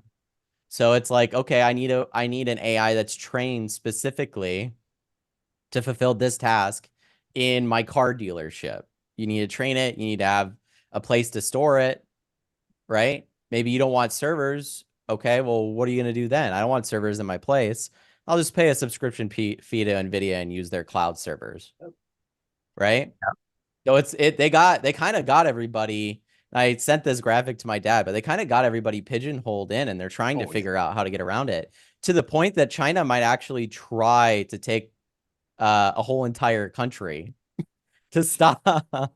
So Taiwan, right, manufactures a majority of the chips for NVIDIA, and now there's this process happening where it's like, okay, if AI is going to get if it's at the point where it's the next nuclear weapon, and the United States and the companies that are in the United States are leading quite significantly in their race to the next nuclear weapon, there might be a situation that exists in the next 6 to 12 months where you might want to handicap that from happening. The only way to handicap that from happening is to take Taiwan as China. So I expect that to happen in the next year. Them to make an attempt at that, to try to cut off the line of chips. But by the time that's why they're building chip plants in the United States right now. Yeah, it'll be too late by the time that happens. Yeah. So that's a worry of theirs, because think about it. If you have AGI, or you're training an AI on that many parameters in the United States, and think that the US government doesn't have a connection to that project, like they did the Manhattan Project and all the other projects in the past of super weapons, they absolutely do. And China knows full well. I can show you guys real quick. I know I'm just rambling, but I'll show you guys this real quick. Oh, I love it, Matt. I love it. I love you, Matt. Matt, you always do that, but you got so much information, man. Well, this is the Imaginators, so I feel a lot better showing stuff here. Yeah, cool. Do you, boo? Thanks, Mom. And while he's looking for that, I just got to say thank you to Santa Corky and for Bill Shoemaker for donating into the super chats. Thanks, you guys. Are Thank awesome. you. Thank you so very much. You guys are the bestest. All right, let me go. Wait for this to load. It's Chinese, so love your screen change there, Matt. Thank you. I'm a streamer now, don't you know? So these videos are AI generated. Wow. right? I'll send this link to you guys because this is a Chinese website. Oh, But they now announced their new video model actually yesterday that's just as good, if not better, than Sora. And this is a Chinese AI firm. So to say that they're not close to us would be a mistake. But at the same time, to say that we're not further ahead as well is, you got the reflection and stuff. So like when I was talking about just wait, to pull this shit off with AI right now is like impossible. So imagine you have to like clean up the shots. You have to do a lot of shit to make this look that good, or just wait a couple of months and then make your movie. You don't have to do it now. Write it, make it a great story first. right. The tools will show up later. The story part, AI kind of can't help you with that. So Still got to come out with your own imagination. it can help you figure it out, but it definitely can't help you write. I mean, if it writes it, it definitely is not going to be that great. So I can't wait for people to constantly every day be talking back and forth in a conversation with ChatGPT. And when it gets to know you, then you can look at it and say, hey, with the conversation that we've had so far, can you tell me what I really want in life? people are already doing that. There's this one person that took all of their journal entries and scanned them into a PDF and then put it into ChatGPT. Wow. And now that it's got memory, some of you guys will have memory unlocked already. Some people won't, but it's got memory now. So it can remember between conversations, which means if you give it that data now, it will remember that conversation where you gave that data to it in new conversations. So now it's at that point where it can kind of get to know you. So yeah, this woman did that. She took all of her journals since I think she was like 12 or 13 when she started journaling, and scanned all of them. And she's like 25 now, all in. And GPT like knew about her family pet that died when she was young, or this or that, right? And this is just going to become so much more the case whether you want it or not. Because believe it or not, all the data you shared on Facebook actually is going to be used to train your AI as well. So Wow. Yeah, and then they'll freak out everybody because they'll go, listen, I'd like to know why I got involved in this company and I really need to make money and I'm having difficulty. And AI comes back and it goes, because you hate this shit. right. or you're content in your comfort zone, because anything you do new, try to be a new mom. You don't know what, I mean, they handed Matt to me and I go, well, now what do I do with him? Right. I And think it all worked the shit out that great. goes with having a Yeah. baby, you're tired, you're not showered. It's a lot, but you get through it and you get better at it. And then you have another baby and it's like, no big deal. I took so many pictures of Matt in little outfits. Whole book. Kyle, not at all. Hardly ever. Same with my mom. My mom had a huge photo book of my sister, a little one of me.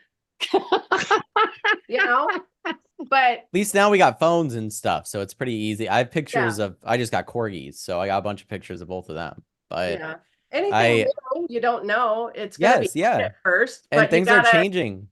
Yeah. Right.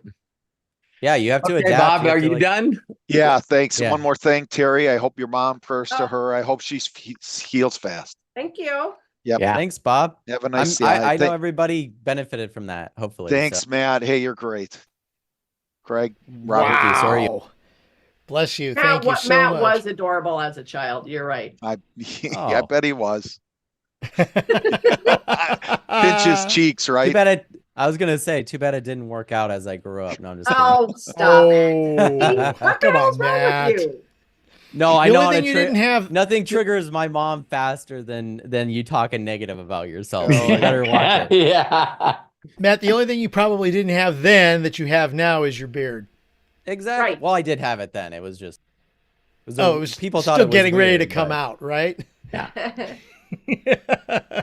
Unlike certain people's hair that is no longer there. Anyways. Sorry about that. Or happy about that. Some people are meant to be bald. Oh no, There's nothing wrong with that. I've embraced it very, very much. Right. so. Come on, And come I on, love Craig. Come on, Craig. Okay, thank you. I need that, Robert. Yeah, pass that over here. Oh my goodness. I love this is what Terry, Imaginator's all about. I love Terry it. polishes her bowling ball, so it's Okay, right here. Yeah. All right. Let's see. We got Sandy Baker coming up. Bill Shoemaker. Thank you so much for your patience. Also you, Sandy, but Bill is up next. So go ahead, unmute yourself and please share. Thank you. Of course, you are the greatest MC on the planet, Mr. Craig Jackman.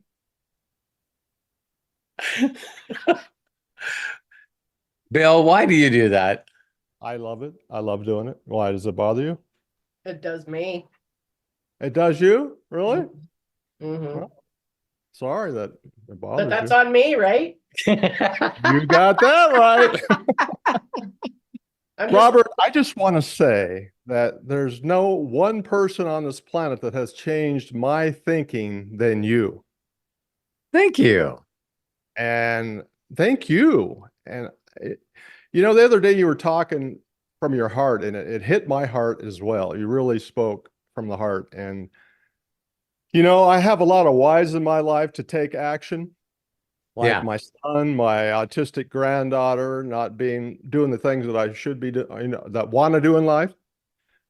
But the thing that bothers me the most, the thing that motivates me the most is letting you down. That's how much I look up to you. Wow, that means a lot. Well, it means a lot to me, and hey, I'm excited, and there ain't no stopping me now. Awesome. I did a Yeah, video right before. Let's again just really spend some time. I want all of you to I don't know. I know I'm weird in so many ways. It's like, when I make decisions like this to take my life to the next level, a lot of people that are close to me, Bill, don't like this part of me, but I have a tendency of clearing the slate. I'll throw away. One time we were moving from one place to another, and I bet you I threw away over 100 trophies. I only kept the ones that are behind me. And it's like filled my whole garbage can up because I get pissed off at myself when I live in the past. I want to recreate myself. I want to constantly take and challenge myself with KAIZEN to get better and better and better and better and better. And like I say all the time, they always ask you if you're interviewed, what is one thing that you would tell your younger self? And I did a whole series on that. And what I would tell my younger self is, man, you dreamt so small. Yeah. Oh my God, you just dreamt so small. And nowadays we're looking at people that have 3-4 million people on a podcast making millions of dollars a year, loving what they're doing. And I can remember when I first started YouTube and I focused on everything but that. But guess what? I can catch up. I definitely can catch up. So the thing that I would think that, Bill, that would be the most important thing for you to do is don't look at ways to do what you feel that you're led to do, and don't feel like you got to do it like everybody else's way. Actually really think to yourself, it's like, okay, these are the 3 things that are very, very important to me. And most of those things always come down to, God, I would do this for my granddaughter in a millisecond if I had the money. Mm-hmm. If I had the money. Well, if doing things with your granddaughter and your son is more important than anything else in life, then you got to find a way to generate a subscription model around that. Instead of saying, I'm going to try to do my best to be like these other people that have made millions in the industry. And then you get yourself jacked up about that. And then the very next day you don't go into action. So see, this is not the time to beat the shit out of yourself. That just means, you know what? I know what I'm going to accomplish, and I need some ideas. And trust that and that connection to a higher, the master imaginator, and just plug into that and go, what should I do for this? Because you guys have watched me. For those of you that have been around a lot, I've always gotten on these really cool ideas on how I was going to get back into shape. And I would do them and I would hurt myself. Every single time I would do it. And I'm going, well, what I'm trying to do is I'm trying to do what other people are doing. This person has this opinion, this person has this opinion, this person has this opinion. The moment that I realized what I wanted to teach to you guys, that I needed to listen to my own fucking advice. And as soon as I did that, magic happened. I mean, get this, you guys, I used to take 3 Advil 3 times a day. And then at night, I would use Advil PM. Well, I decided if I'm going to go on a fast, I'm also getting rid of everything. So I stopped taking Advil, stopped taking Advil PM. I've tried it in the past and I didn't sleep as well. And now, how many of you guys have ever heard when people are extremely passionate and excited, you know, they seem to get up at 4 or 5 in the morning without an alarm clock? That's me now. That's me now. I'm like, I'm getting up at 4:35. When I wake up, I'm wide awake. I get out of bed, nothing hurts. You know, now I'm 283 pounds, started at 312. Congratulations. And remember when we talk about, you know, you don't measure shit that don't matter when you're excited. I'm not interested in counting the number of days that I've been on a fast because I don't give a shit. I'm not trying to teach this. I don't want people duplicating what I'm doing. I want them to get connected and figure out what they're supposed to do. And so one of the things, Bill, when you got into the Healthinators for a while, it is bizarre to me right now. I'm just going to tell you guys this. Between COVID and what's happening in 2024 right now, everyone in the world knows that everything they need to know is available online. They could give a shit about your info. Just not yours, but mine. And so you design a course in a way to learn how to feel good for Bill. What works great for Bill? And then you tell other people, listen, I lost all this weight and I lost all this weight and I've never felt better. And this is what you need to do. And people go, no. See, now you're in the same place as I am. It is bizarre in the world where I can go on the internet, show people live exactly what I do to connect with people. And you know what, Bill? It's fucking magic when I do it. I'm excited as I'm doing it. I always connect with people that glad I connected with them. When I ask them to do me a favor, they go, are you kidding me? Yes. Yes, I'll do a favor for you. And then when I they connect me with somebody, and then I say, well, listen, you know, would you like to be compensated for that? And they go, absolutely. And I go, create a free account, we'll use your affiliate link. So I'm a master at this. I love getting other people results. And then I go, would you like to introduce me to another person? Not really.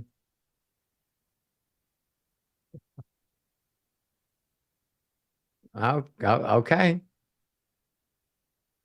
So I'm learning in this process as well, Bill. You know what I mean? Because most of the time in my life, and Matt and my wife can be witnesses. Can I get a witness? Can I get a witness? You know, this poor woman has been around me my whole life. Well, she's not poor. She's very rich. But how many times have you seen me get super jacked out of my mind about something and pour my heart in it and got no result? Yeah, a lot. A lot. That's part of it.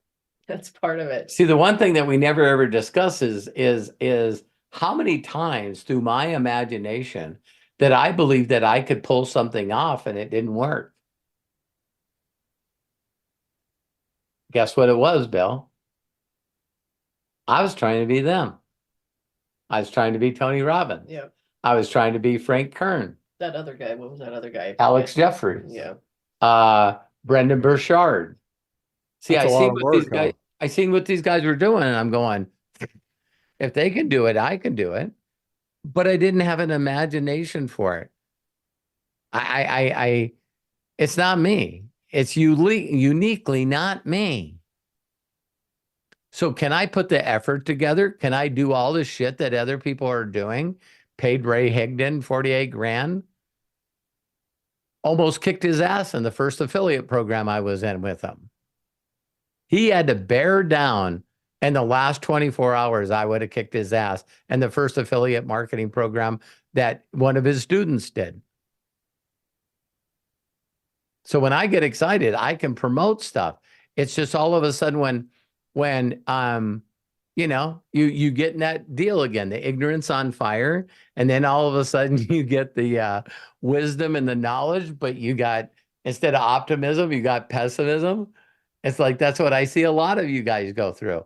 Holy shit, putting YouTube videos up is not fun. I don't like it. I don't like learning it. I don't like being on camera. I don't want to, you know, I know I can do it. I just don't want to do it. This does nothing for me. And so thanks for bringing that up. The other one is Craig. How long have you and I known each other? Over 10 years. How many times have I tried to get you excited about what I'm excited about? A lot.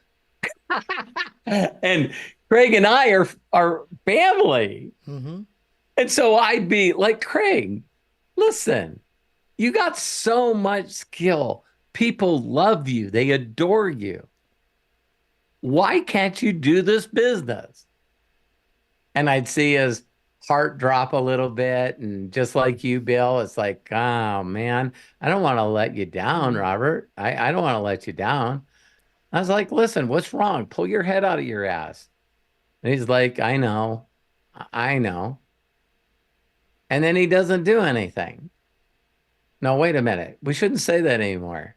No, Craig does a lot of shit he loves to do. Craig is constantly doing stuff, but his personality is different than mine. And he'll call me up and say, Robert, I can't be available this weekend. Well, why? Well, I'm helping, and I put together a charity run for one of my friends. His son committed suicide, and I'm just not going to be available this weekend because I'm putting everyone together to raise money for people that have committed suicide, to prevent it and help people. See, that's when Craig's heart comes out, and he's like, I'm in my mind going, how much effort does it take to do that? And Craig acts like it's nothing. Craig is the first person in his entire family. Oh my God, Auntie so-and-so died. Craig's like, okay, I'm on a mission. Let me gather all the important memories and all the photographs and all the videos of everything she did in her life. And I'm going to put together a 20-minute video that's going to drop people to their knees when they watch it at the service.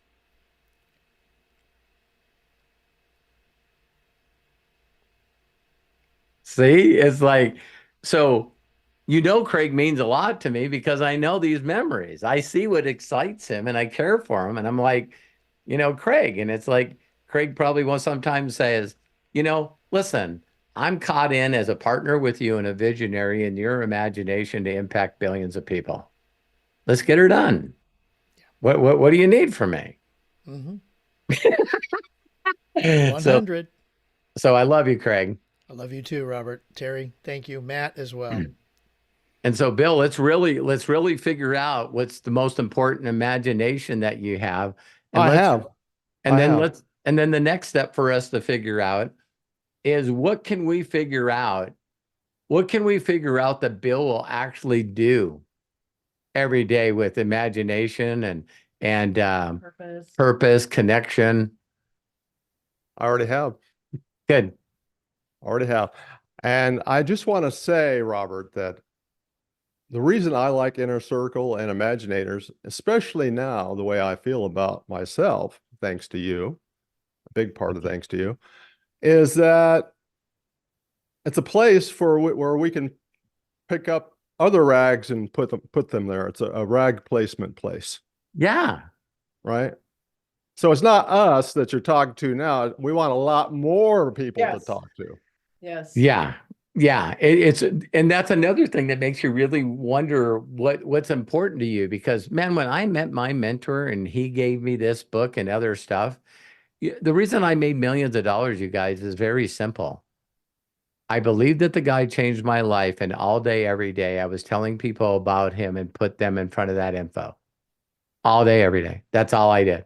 And so you guys watched Josh do the update for June. And if you guys listen to that, I can point you to exactly the place. He says, listen, I knew nothing. I knew nothing about this, but my mentor told me to point, guide, and direct people to his videos. And I became a #1 person in the company. And there was like 5 people that reached out to me and go, I've listened to Josh tell his story many, many times. This time I heard him. This time I heard him. I'm done being the deal. I'm done being the brand.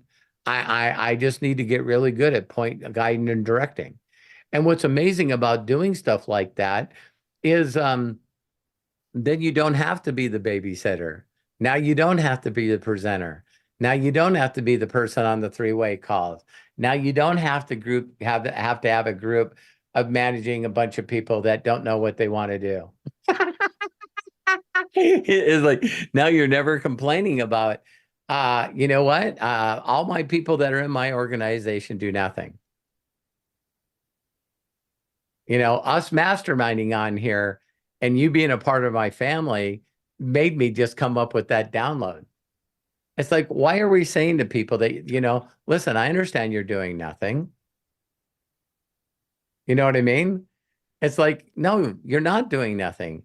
You do what makes you happy every day. You do what fulfills you every day.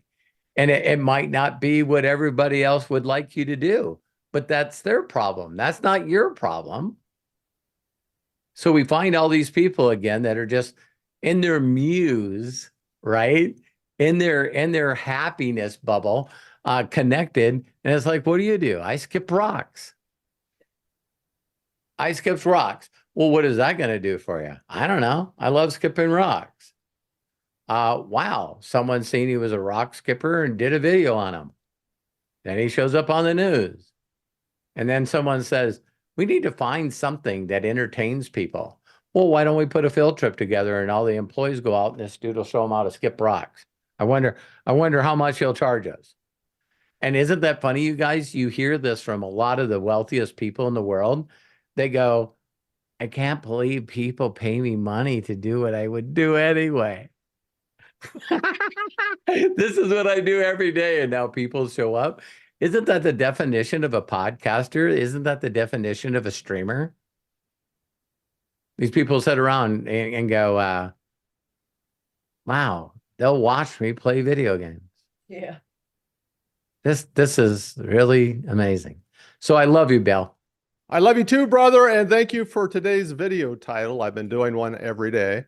Awesome. What was it? Embrace the suck. Nice. Well, you came out of your mouth and I go, man, that's a great title. Well, thank you, Bill. I love you. Thank you. I have one thing, Matthew. You know what a great movie it'd be for Matthew to make? Which Am I one? working? How about on a book? The greatest miracle in the world. The greatest miracle in the world? Yeah, wouldn't that be a great movie? I mean, it probably would be a better documentary figuring out how it's helped so many people. Be a great story too. Yeah, what's so written in a interesting? story. Yeah, no, I know that. But what's so interesting about it is I feel like the greatest miracle in the world is in many stories and many things already.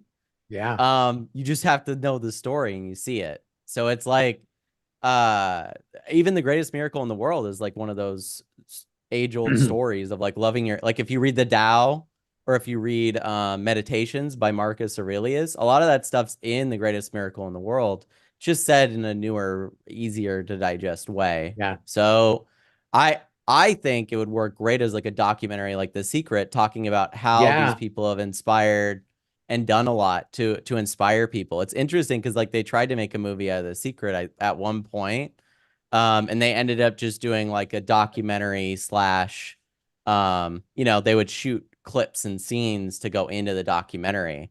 They did that for a reason. It's like telling a story that's riveting for a bunch of people for 2.5 hours or 2 hours talking about that stuff. Like once they get the breakthrough, you'd kind of have to like build to that breakthrough the whole entire time and make that part interesting. They'd have to be ready at the end for that greatest miracle in the world outcome for themselves. The whole audience would have to be there.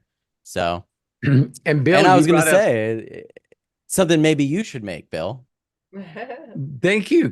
Thank you, Matt. I'll leave the You know what movie I did making to- to listen, you, Matt. Listen, you guys, for those of you that are extremely creative and in the mastermind of our meetings together, you come up with these incredible ideas. All right. That's what I said to Neil today. I said, That's it.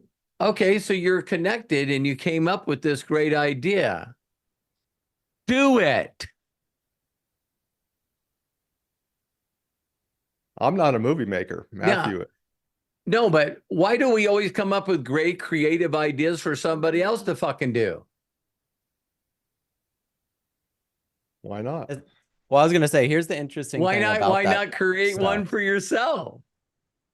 The Well, universe connected with you. That's what I said to Anil. You keep calling me up all the time and go, Robert, I got a great idea. You know what you should do with your team? And I said, it's such a great idea. Why don't you do that with your team?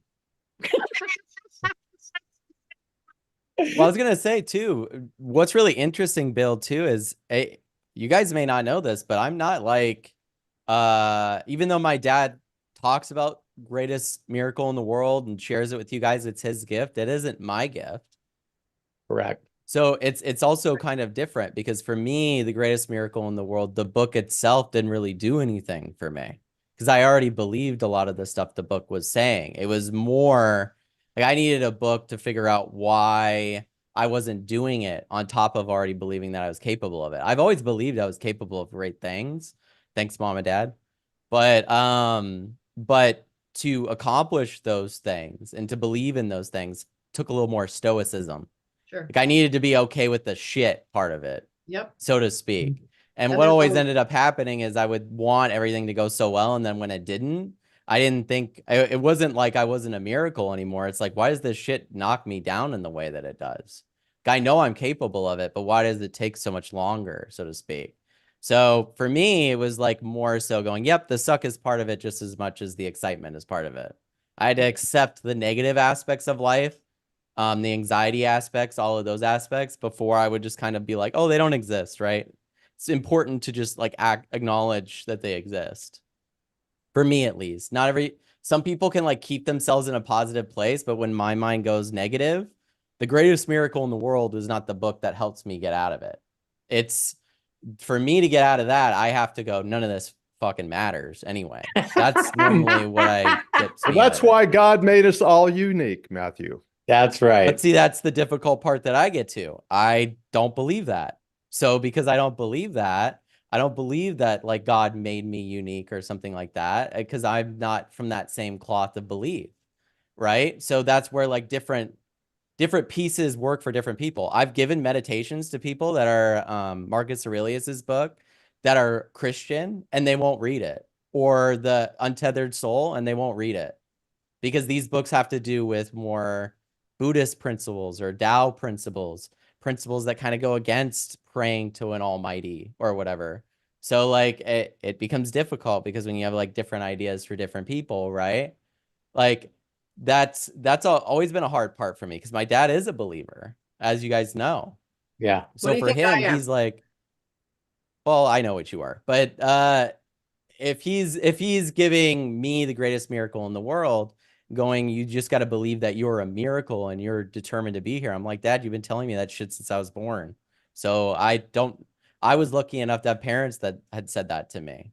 Yeah. So Boy, weren't you? You were lucky, buddy. Absolutely. Absolutely. So different strokes for different folks. I need a different book to get me going. For sure. Well, for me, I just got to say, the book has come alive again for me. I've been reading it lately every night.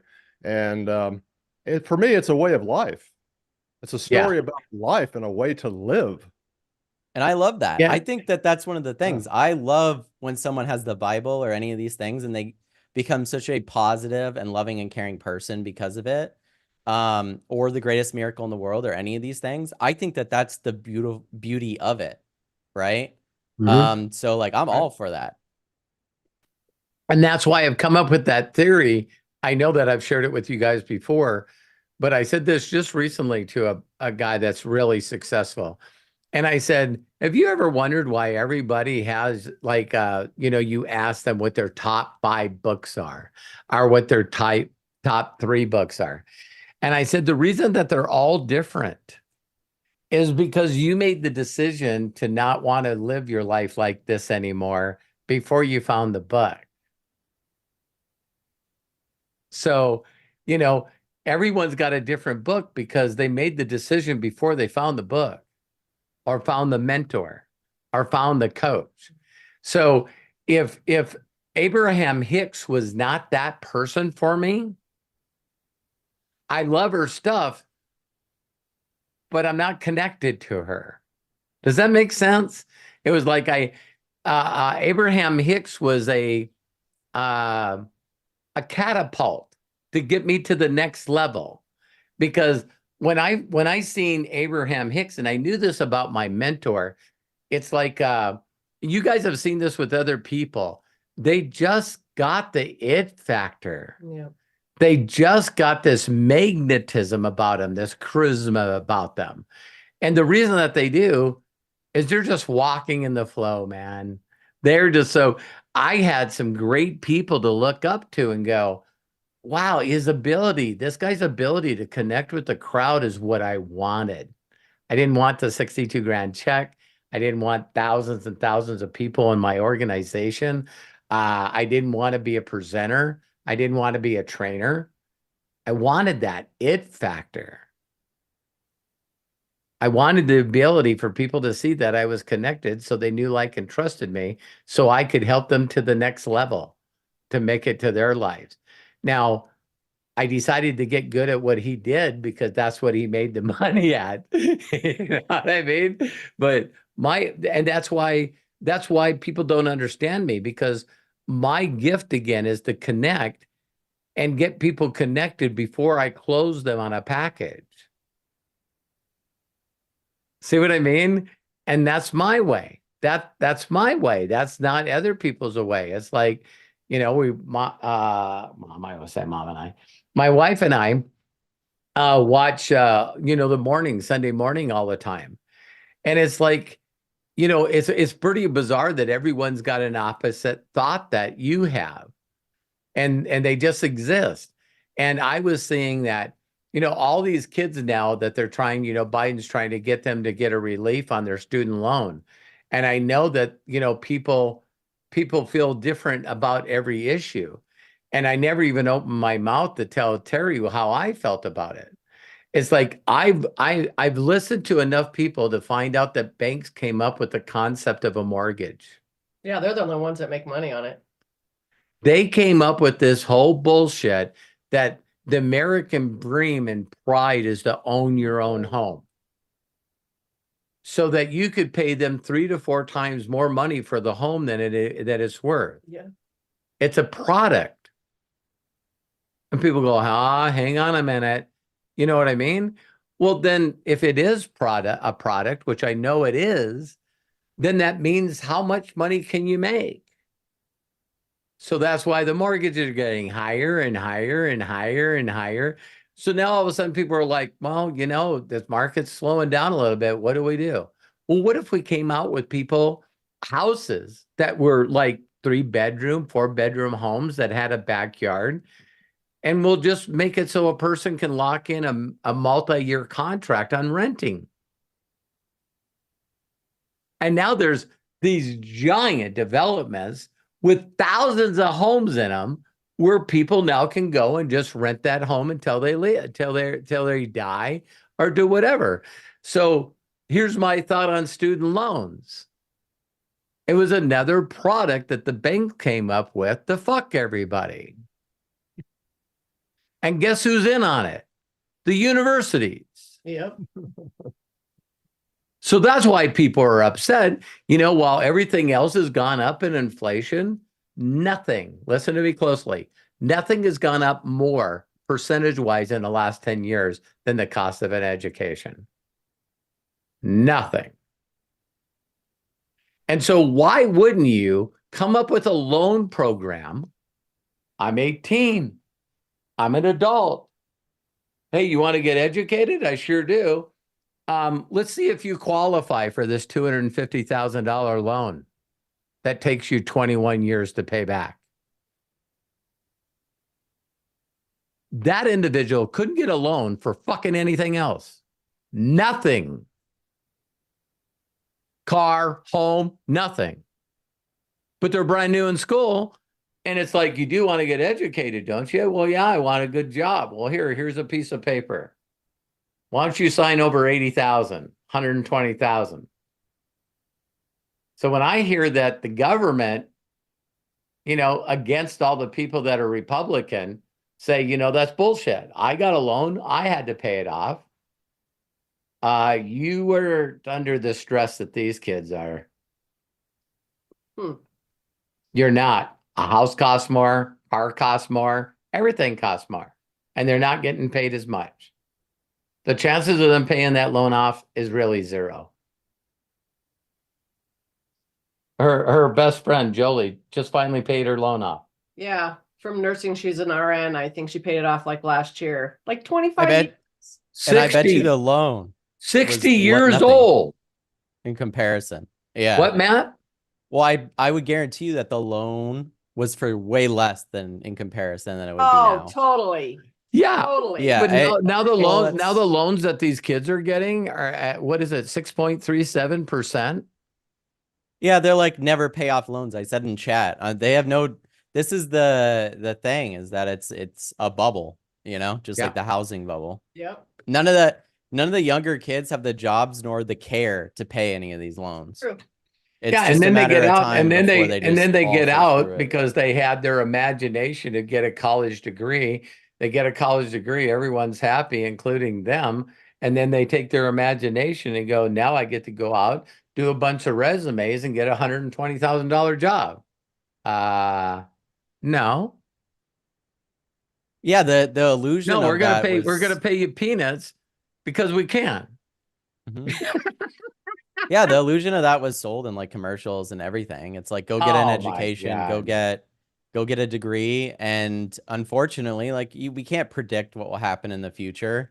This is starting to turn into a podcast. Well, yeah, we can't predict what would happen in the future. Like, we didn't know that everybody that's in computer science right now was not going to have a job in 5 years.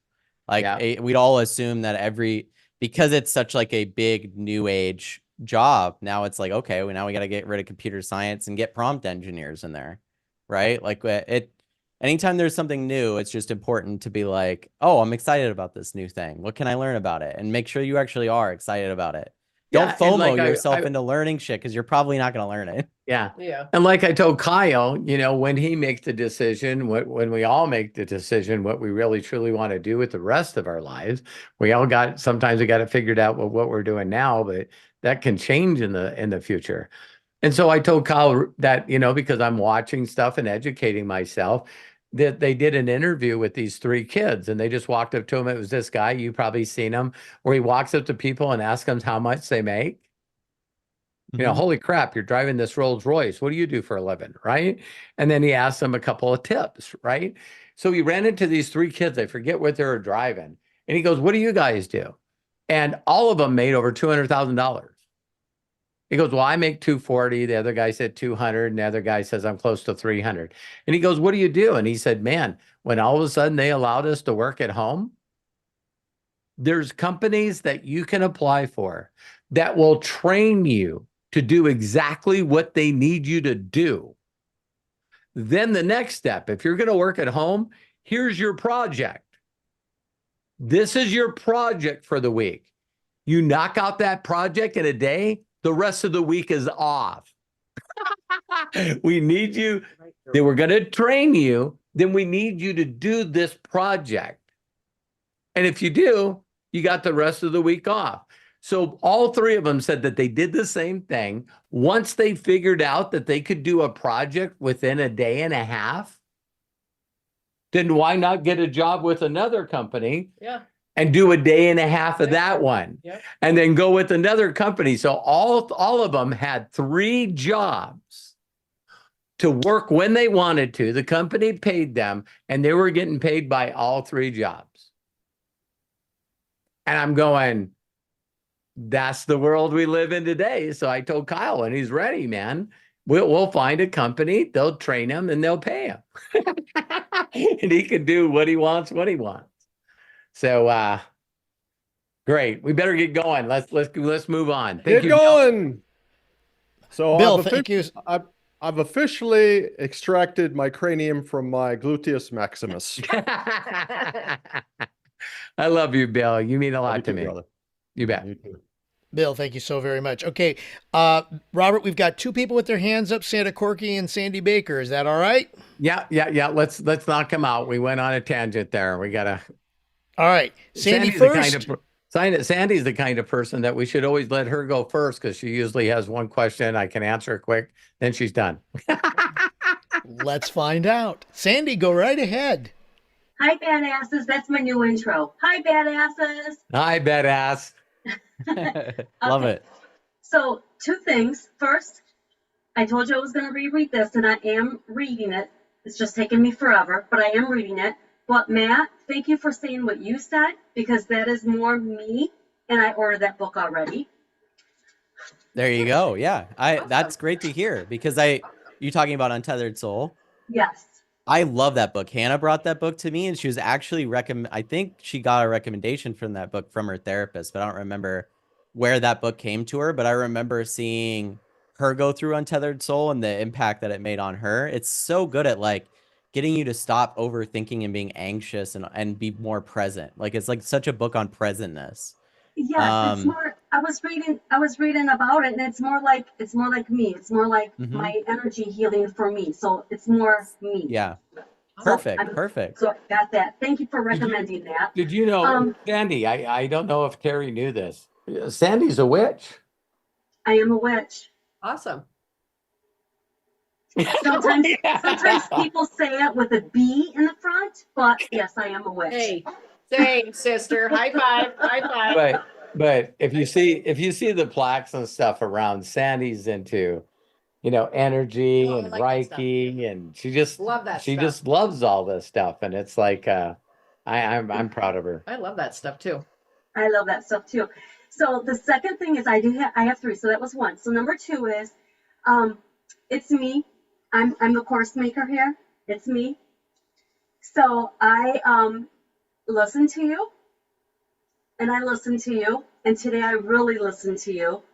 And so because I do have a storefront, and I do have a QR code on my card that leads to that storefront, my courses will become YouTube videos, and then that link will be put in that store, and it will still direct them to my YouTube to see what I'm talking about, and I'll put my Google Drive in there for the documents for them, but it also still will allow me to collect their emails. Awesome. See, So- here's let me throw another one at you. Is think about again that thought, whatever money you need. Like, let's just throw it out there, $10,000 a month. Let's say that, you did a course for, a community for $1.99. And now we just need 10,000 people in that community. So you sort of can go like what a lot of people are doing now, like Alex Homose. He was the one that said this. He says, listen, everything on my YouTube channel can show you how to make $10 million. Because you're like me. You come from the heart. You don't leave anything out. You tell everyone everything. And so if people don't want to buy a course because they know they won't go through it, then you could give them an alternate. Hey, my name's Sandy. I've created these courses that help people do this, this, and this. But if you're the kind of individual that would like to spend personal time with me and my community. Got it. Join the, you know, the Sandy Baker pull your head out of your ass program community. There you go. You know what I mean? Yeah. Badasses unite. Okay. And then the third and most important thing is you had said to watch Mark's thing that he did yesterday. And because you said don't lead with product, I was not going to watch it. But Wow. I did. And I cannot tell you how many times I cried because it set my soul on fire because I am a person that loves trips. I love fun. So anybody that follows me on Facebook, when I went to Tennessee, you saw me every day posting something, especially bears, because the bears were right outside my door. Yeah. But whenever I'm on trips, even if it's just a weekend trip, even if it's just a getaway for a night, for 2 nights, I love doing that. That's what sets me on fire. It just calms me. It does. I love that. Here's was something that you know, when you listen to someone that's done it forever, I listen to yeah, you guys will crack up when you hear this because you know, when Jenna and Jefferson did their video on Facebook, you know, Jenna brought Jefferson on and Jefferson, this is the only Dream Trips connected to World Ventures was the only company that he made money in. He tried to do network marketing for 9 years and made no money. And then he got into Dream Trips that was a part of World Ventures. So proud of you, Sandy. Yeah. Thank you. And so they say all kinds of stuff, right? So I'm listening. All I'm listening to is the key things that that, like you said, that touches you and makes you cry. And when Jefferson said this, he goes, listen, all I know is when I go on a vacation or a trip just to even meet family or a family reunion or whatever, he's going the first day and the day even getting there, you know, with all the travel and everything, it's just like, geez, you know. So then the next day you're really recovering. The next day you're sort of recovering and you're really taking it easy to recover. And now all of a sudden you're in this mode, right? It's like, Sandy, what are you doing? I'm great. I just bought 3 Mercedes and opened up a clinic. And then, you know, well, what are you doing? You know, well, listen, you know, I'm running for president. But there becomes this point when you're in that competitive state when you first meet everyone, that there's this little bit of positioning going on, little bit of this bullshit going on, because we're all trying to be better than anybody else, right? Mhm. We don't want to look, how's your marriage? Oh my God, it can't be better. You know what I mean? And it's like, we do that. And then Jefferson said, then it's the start of the next day. And the next day, I just don't give a shit. I'm here to have fun, relax, and talk to people like real people. Mhm. And I went, son of a bitch, that's it. So why do people work their asses off like Terry and I are going to Cabo, you know? When we go there, it's the first day where you're meeting people in the lobby or whatever, and you're sort of shaking their hands while you're mentally saying, I don't like this person. It's like, yeah. And mostly for Terry, they're just so fucking phony. They're so phony. They're so fake. You know what I mean? And then after that day, you get up the next day and it's now these. You know what I mean? What are you doing by the end of that second day? You sure ain't spending any time with people that you don't fucking like. Right. It's now you found the people that got your vibes, Sandy. Yep. And it's like, now there's just like high school, Yeah. there's that Clicks. niche, Yeah. there's that click, there's that click. Yeah. You know what I mean? And it's really, really funny because the cliques that are wearing the clothes where they don't give a shit about what anybody thinks. And then you got the clique where everything they're wearing is It's name brand. brand. They're on vacation. Do you gotta wear your Rolex? Do you gotta wear you see what I mean? And it's like, that's what set me apart is when I realized that I didn't give a shit about, impressing anybody. The only time I want to kick your ass is when they're giving away plaques, when they're getting Right. trophies.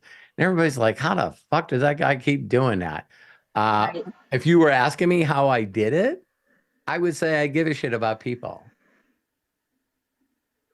And that's what, and I give a shit about people, and just like Terry, people are fake, and you can feel it when you walk in the room.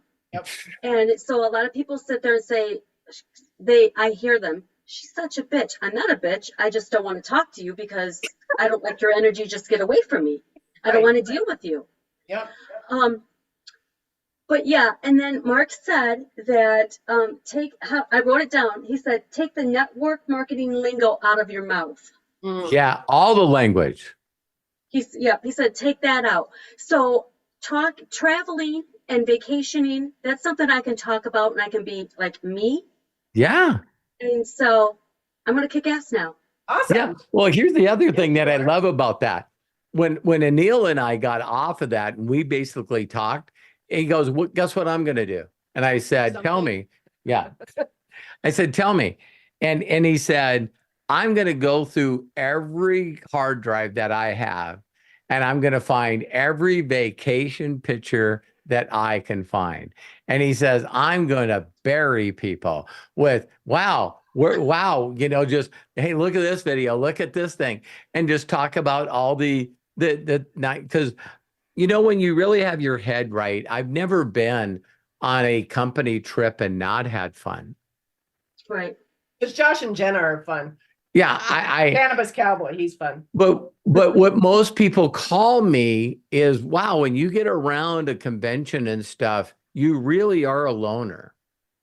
Mm-hmm. And because someone brought this up the other day, Mark Smith did.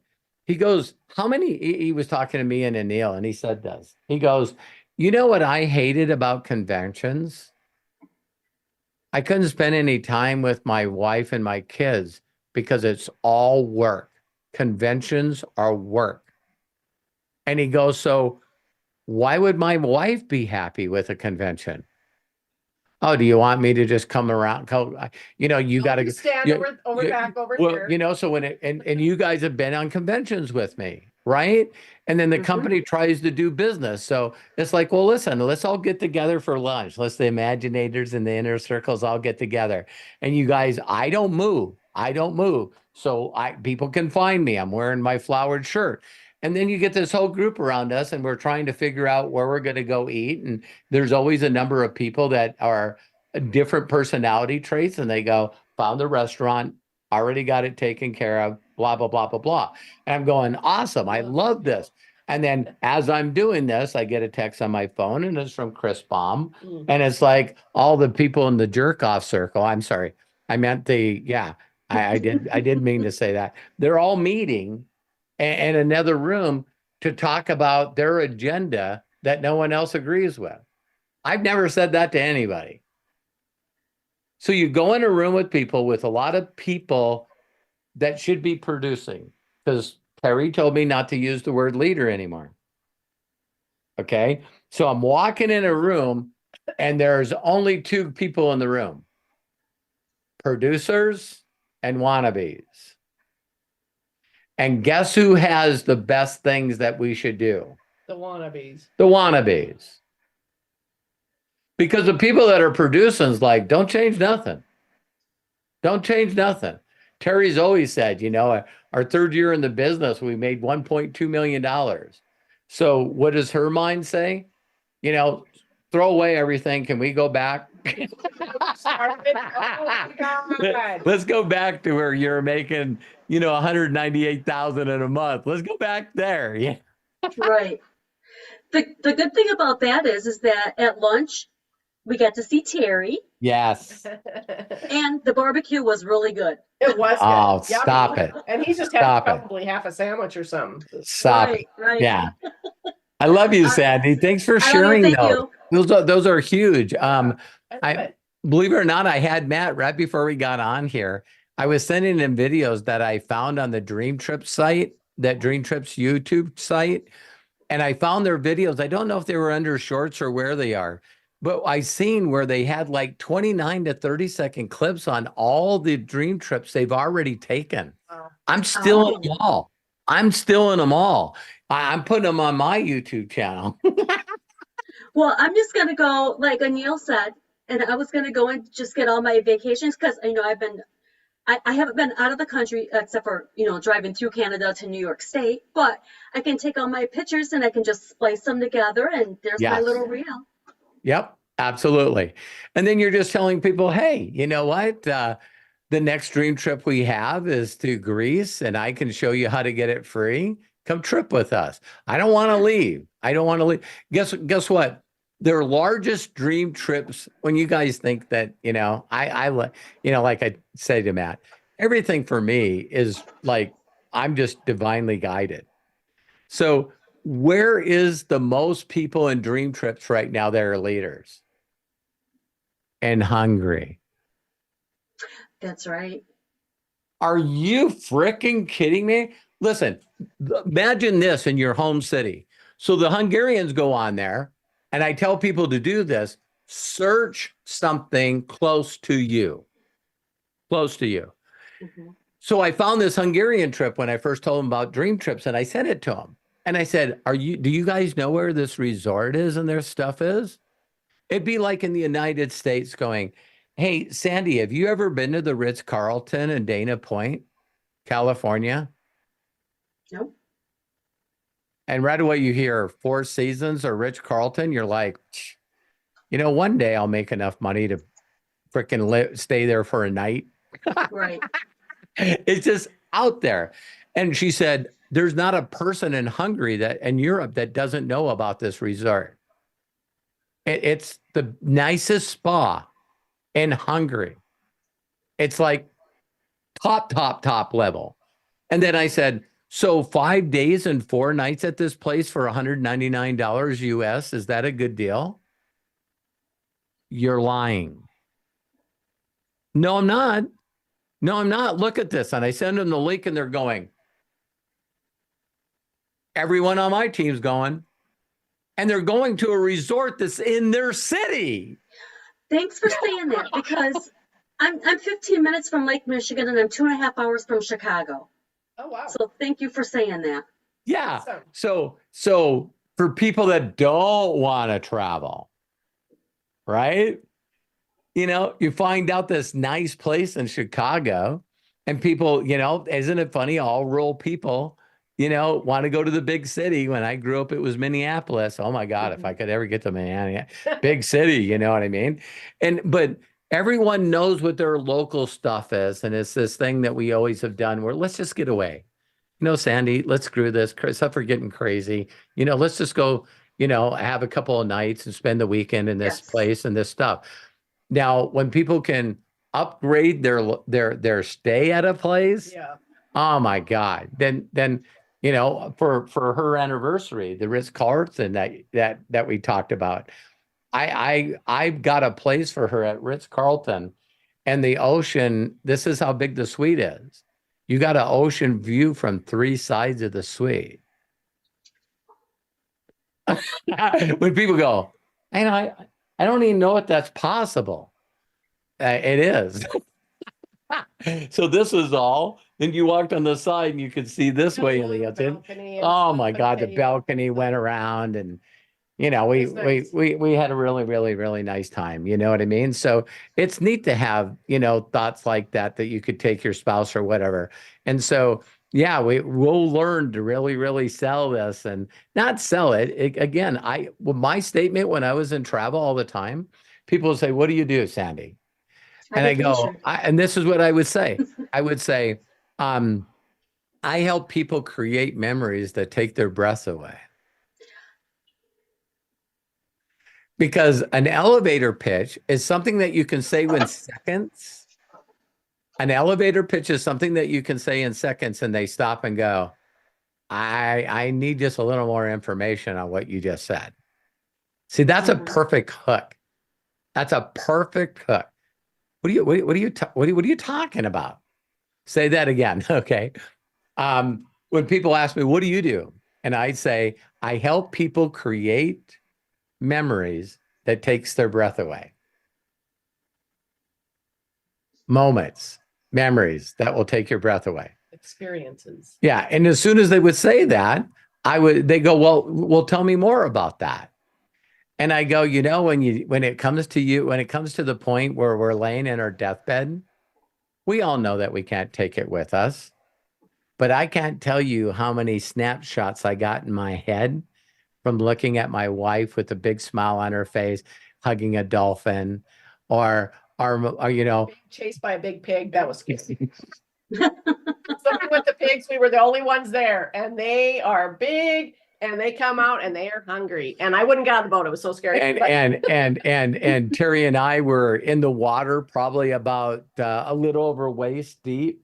Water was perfect. I believe that was in Punta Cana. No, it was in the Bahamas. Oh, and giant manatee, giant one, jumps out of the water right behind us. Like, what the hell is that? And when we went snorkeling, you know what I mean? I don't know where that was. We've gone snorkeling in Hawaii and snorkeling in Cabo or Cancun. Cancun, I think, with the boys. Yeah. I jump out of the boat, and what was on there? A barracuda. A barracuda. I'm like, because I'm not a good swimmer, man. I'll sink as fast as you can throw me in the water. But I've created these experiences with my sons and my wife that I have this memory in my head, and I just tell them, when I'm checking out, I'm gonna have the biggest freaking smile on my face in the world, because I created these experiences for my family, and people always go, damn. Like, even when we're talking about it today, we went to Coeur d'Alene, Idaho. And all we did as a family went up there. We rented paddle boards and then wave runners and then a boat and an Airbnb that was like so close to the boat. Yeah, the boat deal. And we ordered food in, had food delivered. And my God, there's not a, Dex and Leo went, you know what I mean? So they were swimming around in the water. And it's like, you got experiences like that. And it's like, damn, when can we do that again? Yeah. When can we do that again? When can we do that again? It all takes this stuff. It So does. Sandy, thank you for saying that. I think that, I know, I know that World Ventures did $3 billion in 15 years. And the reason they did it was because of World Ventures. I mean, Dream Trips. Mhm. And so I went over to their website and just started watching a couple of videos, and I go, I want to be there. I want to be there. With their science, Now, you should be. yeah. So now Terry and I, we're pretty like sitting in the corner kind of people, but man, we love watching people. You know what I mean? So while the foam party's going on and everyone's going bananas on the dance floor, me and Terry are standing over there going, this is pretty funny, man. We're just looking over our balcony. Yeah. So Arthur said, I'd be down to the phone, man. Yeah. Yeah. And that's what I think is great about this, people making enough money and then going on these experiences one after another. Watch how fast momentum builds in this company. Yeah. With Dream Trips. It's gonna, and it's digital. The other thing it is not getting off track, but Sandy brought it up and I love talking to her. But it's like saying to somebody, Sandy, listen, you can get in for $129. I didn't know this. Some people have to pay $200 to be an executive. You just have to pay $129. And then we work really hard. And if we get 4, you pay no more, but you're still qualified as an executive. And then what would we do with those 4 people? Help them get 4. And if you stay on the membership for 6 months, even though you got 4 people and didn't pay it, you get a free cruise. I'd do it just for the free cruise. Yes. Yeah. And thanks for saying that again, Robert, because I was doing the $199 and I'm changing my auto to the $129. Yeah. Now there is going to be a group of people, and I think that people are going to figure it out later, where they go, well, you know what? I would like to try out a couple. I would like to try my biggest joke with people about this is like, I'd like to try the meat sticks. They were gross. I don't like that stuff. But you know, I always thought that was funny, like a Slim Jim, right? Some people are just like, I can't do it. Terry's like, it's got grease on it. It's shiny. Oh. I can't do it. It's shiny. But one of the funny things is that I tell people eventually what people see is that, wow, I would like to try these other products if they have a 60-day money back guarantee. And that's when you can say, well, before you do, make sure you look at the brand bucks price compared to the normal price. Right. See, now this comes around to be just like the Amazon Prime membership. Yep. See, Right. now people want to try it because they're seeing their group grow with dream trips. And now all of a sudden they're like, okay, so we'll build a large, membership no matter what. Just hope y'all are a part of it. Thank you, Sandy. Yeah, Sandy, so I've been beating you up since I met you to stop leading with the product. And now you and I are talking about how to lead with the product. I know. Nice. You said I wasn't gonna watch it because Robert said don't lead with the product. So what do I need to know about it for? Because I'm not gonna lead with it. Well, Robert said watch it, just watch it. Oh fuck, I'm gonna lead with the product. Yeah, it's gonna, and like you guys heard with Mark Smith, it's like, Josh is all in, so you can't hang around Josh without him. He's one, him and Matt are the two most creative people I've ever met on the planet. They're just so creative. And he's going, I'm going to make the past dream trips not look like dream trips. So they want, and we'll create the 6 trips that we get for free are going to be stuff that are going to blow people's minds. Yeah. Of what's in the trip, the excursions that are done, the parties and the fun that's being done, where people are going to be in that place again where they go, listen, Sandy, just fucking get in and let's go. You know what I mean? know Yeah, I don't want to go there and not have you be there. I don't want to not be there. One thing, and then I'm going to mute myself so we can get Corky on here, and that is I cannot wait for frickin' convention. Yeah. They're trying to turn it into a dream trips, and unfortunately I hope they find a better location than we've already been to Nashville. But I You know haven't what been mean? to John Bon Jovi's new bar, so. Dream trip, Bon That's true, I was Jovi's just- bar. You Right? beat me to it. I was gonna say the same thing. I'm like, dream trip accomplished. That's So we just have a Bon Jovi dream trip, and we go to I would and never we go frickin' to leave his that bar restaurants. ever. Yep. They better have showers there. Okay, let's get Corky. It's almost top of the hour, so. All right, sounds good. Corky, thank you so very much for your patience. Let's go ahead, open you up, and please share with us. Hey, thank you. Hi, Corky. How are you? Wonderful, thank you. Highly favored and blessed, that's for sure. Oh my God. You look awesome today, man.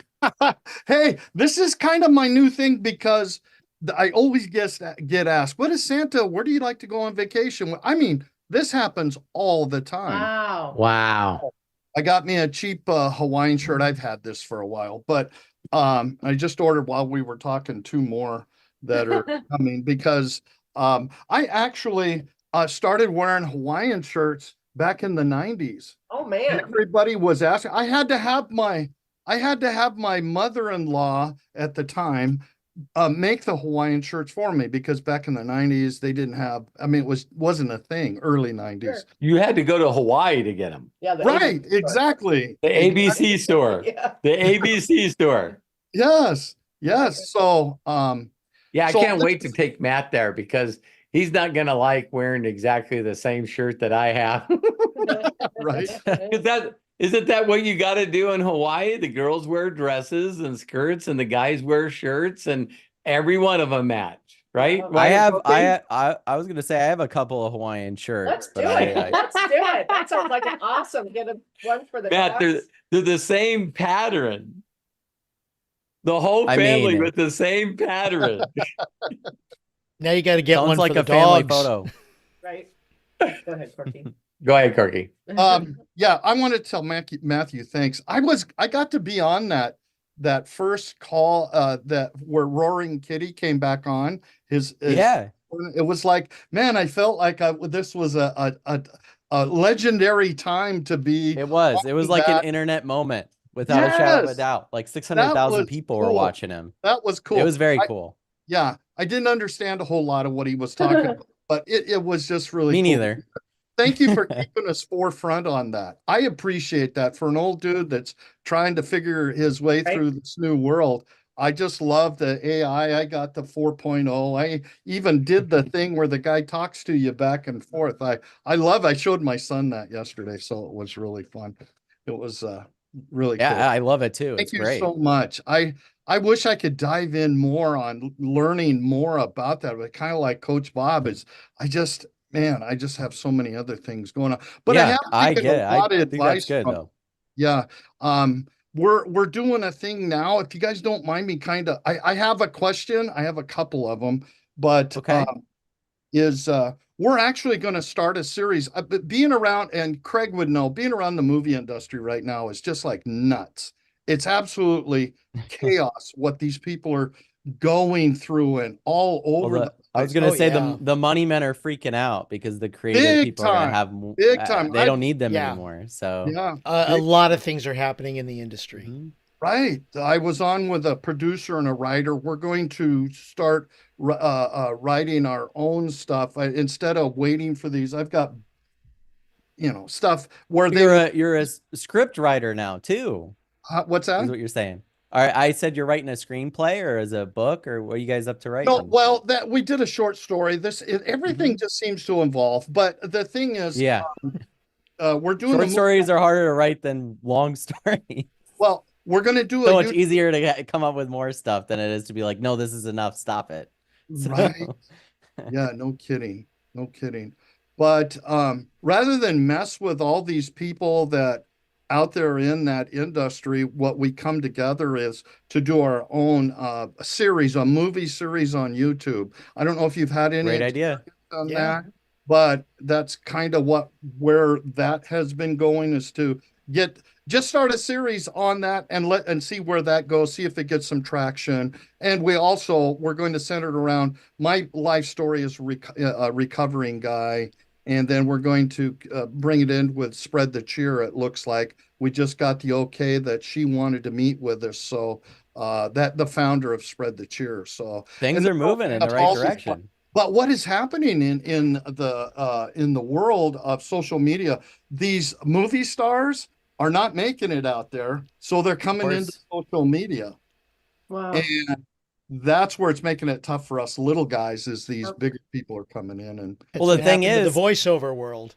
I was gonna say, Corky, one of the interesting things about that though is that I like to think more like in the positive aspects of it. Like, you have all this experience in this area that they're going to hire people to try to teach them how to do it when you just naturally do it, right? Like, still to this day, there could be people that make so much money off movies, like The Rock. And anytime he's on social media, like, I know some people like him. I don't like him. He just feels really fake to me, like non-organic, the opposite of organic. I think that's a lot of celebrities moving into that world, and they're realizing just how difficult it is because people like tear them apart on the opposite, because they're going like, dude, we know you're not being real with us right now. Yeah. So yeah. So that it's just interesting what's going on, and I just love that. What I wanted to ask Robert when he gets back is some things on. I need to put some stuff on my link tree. I'm trying to catch. Maybe you guys can answer me. Craig, you can probably. Mark Smith, is he? I haven't been able to keep up a little bit. Mark Smith, the founder or owner of Dream Trips. Dream Trips. Okay. Yeah. Okay.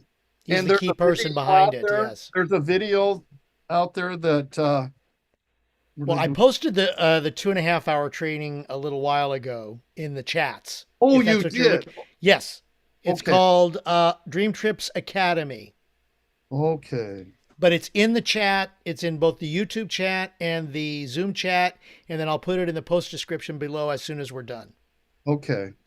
All right. So I'll be able to find it like in the Discord too, or where would be the easiest? for me? in one of the chats. Okay. Okay. Yeah, just make either do the save chat at the very end of this Zoom.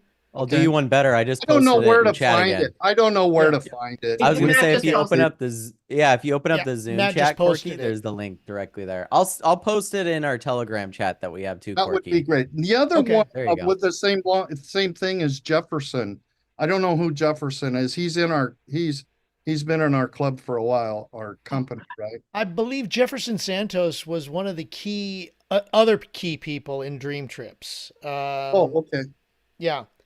And here's Robert. Now we can get, a little bit more What are you guys asking? details.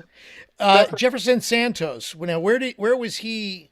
Where did he come from? I would like to go listen to these. I haven't had a chance to, and I want to go listen to them. So I was asking where they're at, so I can kind of refresh. Because Robert, I want to put something in my link tree, and I don't know what to put in there. That I'm going to start. I'm going live as soon as we're done here, and this is how I'm looking. Sleigh driver. That's what. Yeah, what I would put in there is go into your back office and click on brands. Mhm. And when you click on brand, you'll see a link for Dream Trips, and it's Dream Trips into INTL or something like that.com, and then of course you would put /Corky or whatever your username is. The reason that I'm going to be Well, using I just add that to it. It's not automatically added to it. No, if you go in your back office and click on it, it is there. Oh, okay. Okay. Yeah. So You go can to website. do that right now, Corky. Yeah, go to websites, go to brand. And I do it on and I'm sorry to take a bunch of people's time. No, you waited for them. Yeah. Well, I was gonna say too, Corky, you don't know how many other people will watch this and go, okay, now I know where it is. Thanks, Right, Corky, right. if you look in the chat, I've if been you look in just the so YouTube busy or doing just getting distracted. I'm going to enter Robert. I'm going to give you a call or send you a message. Yeah. I got a couple of. There's a lot of stuff going on in the network marketing world because I used to really be into. Yeah. Everything's happening. People are stirring like this. I just got off the phone with a couple big people, I think, that have made differences in other companies, and they're grabbing all this shiny stuff out there. The last thing he said to me is, I just want to go on trips and relax and do my thing. And I went, click. I mean, gosh, Corky, if you look in the chat, in the Zoom chat, I just posted the basic for the dreamtripsinternational.com. Okay. The basic. In other words, that's the basic website. You go dreamtripsintl.com/ whatever your username is in My Daily Choice. So all I do is save chat, but I don't know where to go get that. Okay. You know how to log into your back office, correct, Corky? There we go. Is this somebody just do their screen? Or yeah, that's Robert. Oh, okay. What the heck did I hit this time? Okay. When you're logging into your back office, you see right here where it says websites, right? Oh, okay, yeah. Okay. You click on that, click on brand sites. Okay. And then you scroll up and you click right here, and that's your link. Okay. That's what you would recommend I put in my link tree. Absolutely. Okay. Because when you talk about, you guys will watch again. I'm going to brag on this one. You guys know why I make so much money so fast? I already find the people that are already making money doing it, and I just do what they do. That's all I do. When I went to work for Roger Penske, he didn't say, hey, create your own car. Right? He's like, this is what we're doing. So it was easy for me. So when I met my mentor, hey, get other people to watch this video. Yes, sir. I'm on it. So Jefferson Santos didn't make any money for 9 years. You'll hear his story a little bit in these videos. That's incredible. And then he was at a meeting with a guy named Dan Stamen. Dan Stamen and I and Eric Worre, Lisa Grossman, all of us worked in Jeff Olson. We all worked into an NSA together. And so when Dan Stamen was brought over, they were all sitting down trying to figure out how they were going to do dream trips. Already in business. And they decided to do a network marketing company around dream trips called World Ventures. I was in World Ventures Most people were. for a short time. I still have the wish you could be here thing. Yeah. And Dude, so get this. This is how it got messed up.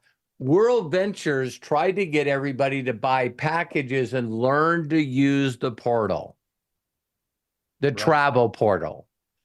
Their travel portal sucked.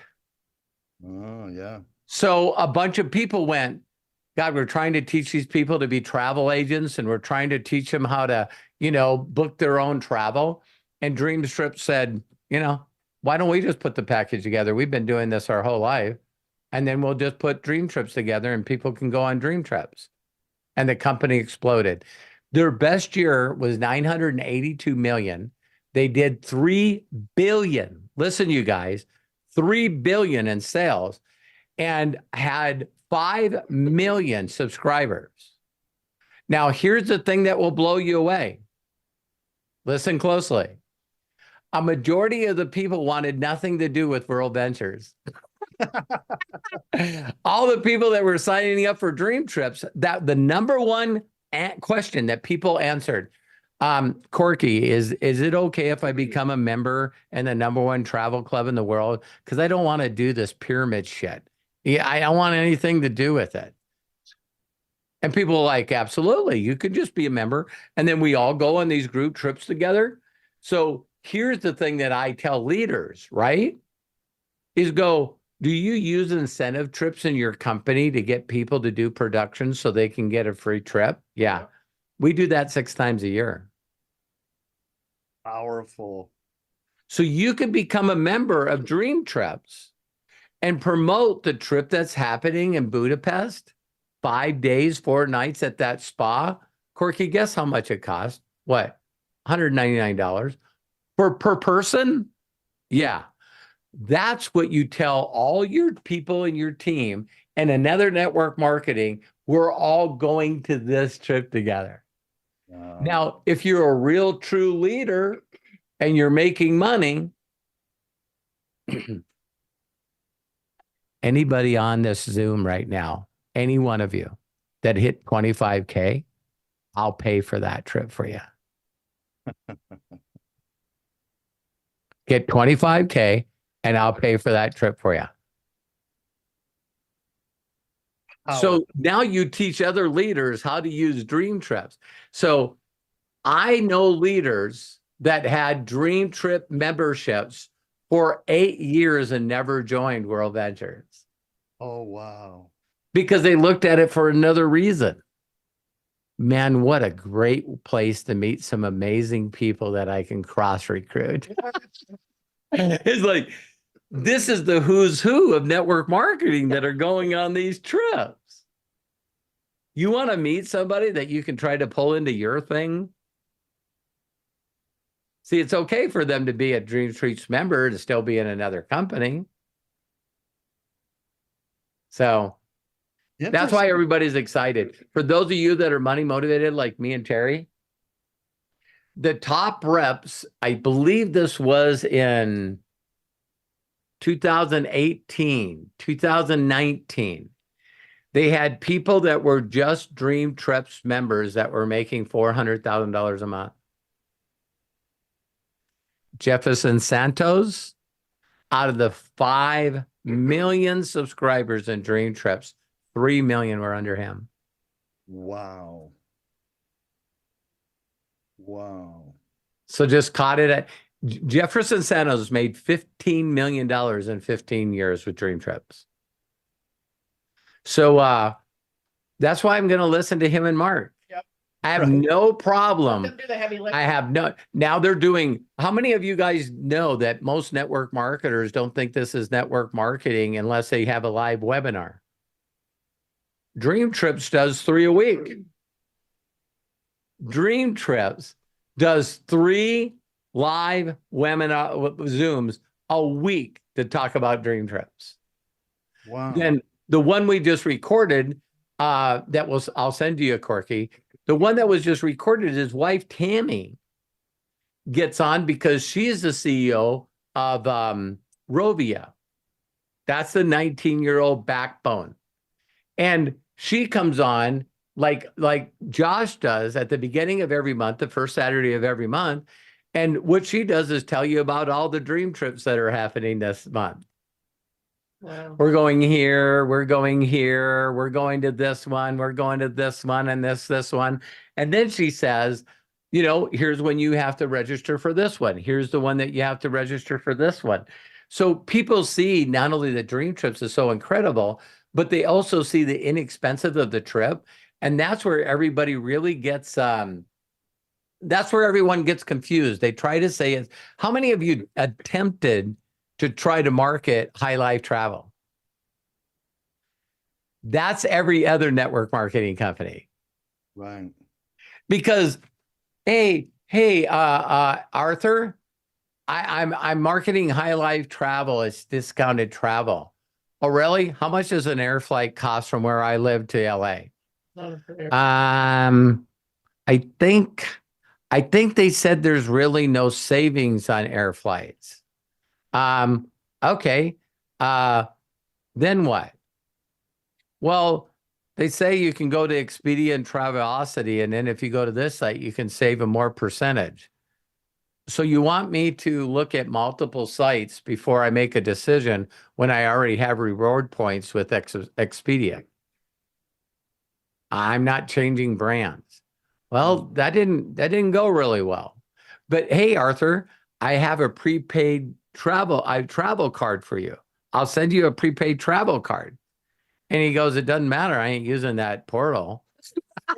it's like, so that's where people are messing up. If you guys, in my opinion, the way you should lead with dream trips is like me and Sandy already discussed. Take all the trips that you've had in the past and go, me and Miss Santa are going to start going to trips. And we thought, wow, if we're going on these trips, if I could get them very inexpensive and make them 5-star beautiful places, would some of you come and visit me and Miss Santa? Oh, I get asked all the time. Where can we meet up? I mean, all the time. I'm going to be in Pigeon Forge. I get people ask that are meeting me in Pigeon Forge. But, and that just puts more icing on the cake for me to do this is we can plan a trip and invite them and make it so that they can afford it. So yeah. So the other thing that I would do is get on everything that Dream Trips has, and we get to use their past for our future. Yep. Oh yeah. So now we look at the Dream Trips and you're posting on your YouTube channel, or you're taking their nice graphics off their Facebook page that are also, you know, MDC is adding them as quick as they can. And so now you can just see the way that I would lead with travel is I would find some place that everyone would want to go, and I would post all the stuff that it had along with the price. Because even in the 4-minute video that's on the front of that site that I told you to send, that video is powerful. And every time someone watches it, they come back and they go, I was telling Terry this. One of the benefits of one of the other packages is a week stay in a condo. And when you see where the condos are, it's mind-boggling. So people are like going, I can get a condo for a week for $200? You can't even get a hotel room for $200. No. What? See, this is like pulling off the stuff that Airbnb did, but way better. Yeah. So if you lead with price, people right now would love to travel. They're actually on the news right now calling it revenge travel. They're saying it's revenge travel because everyone got tied down for a couple of years.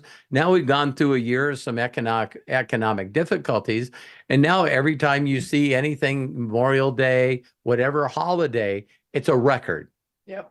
It's a record. You know, airports are full. Everyone's traveling. So yeah, Corky, this is going to be fun. I'll tell you, Mrs. Claus and I Tracy and I were just talking. Hey, we could do the dream trip thing, sell our house, go and use that someplace else and just live on dream trip.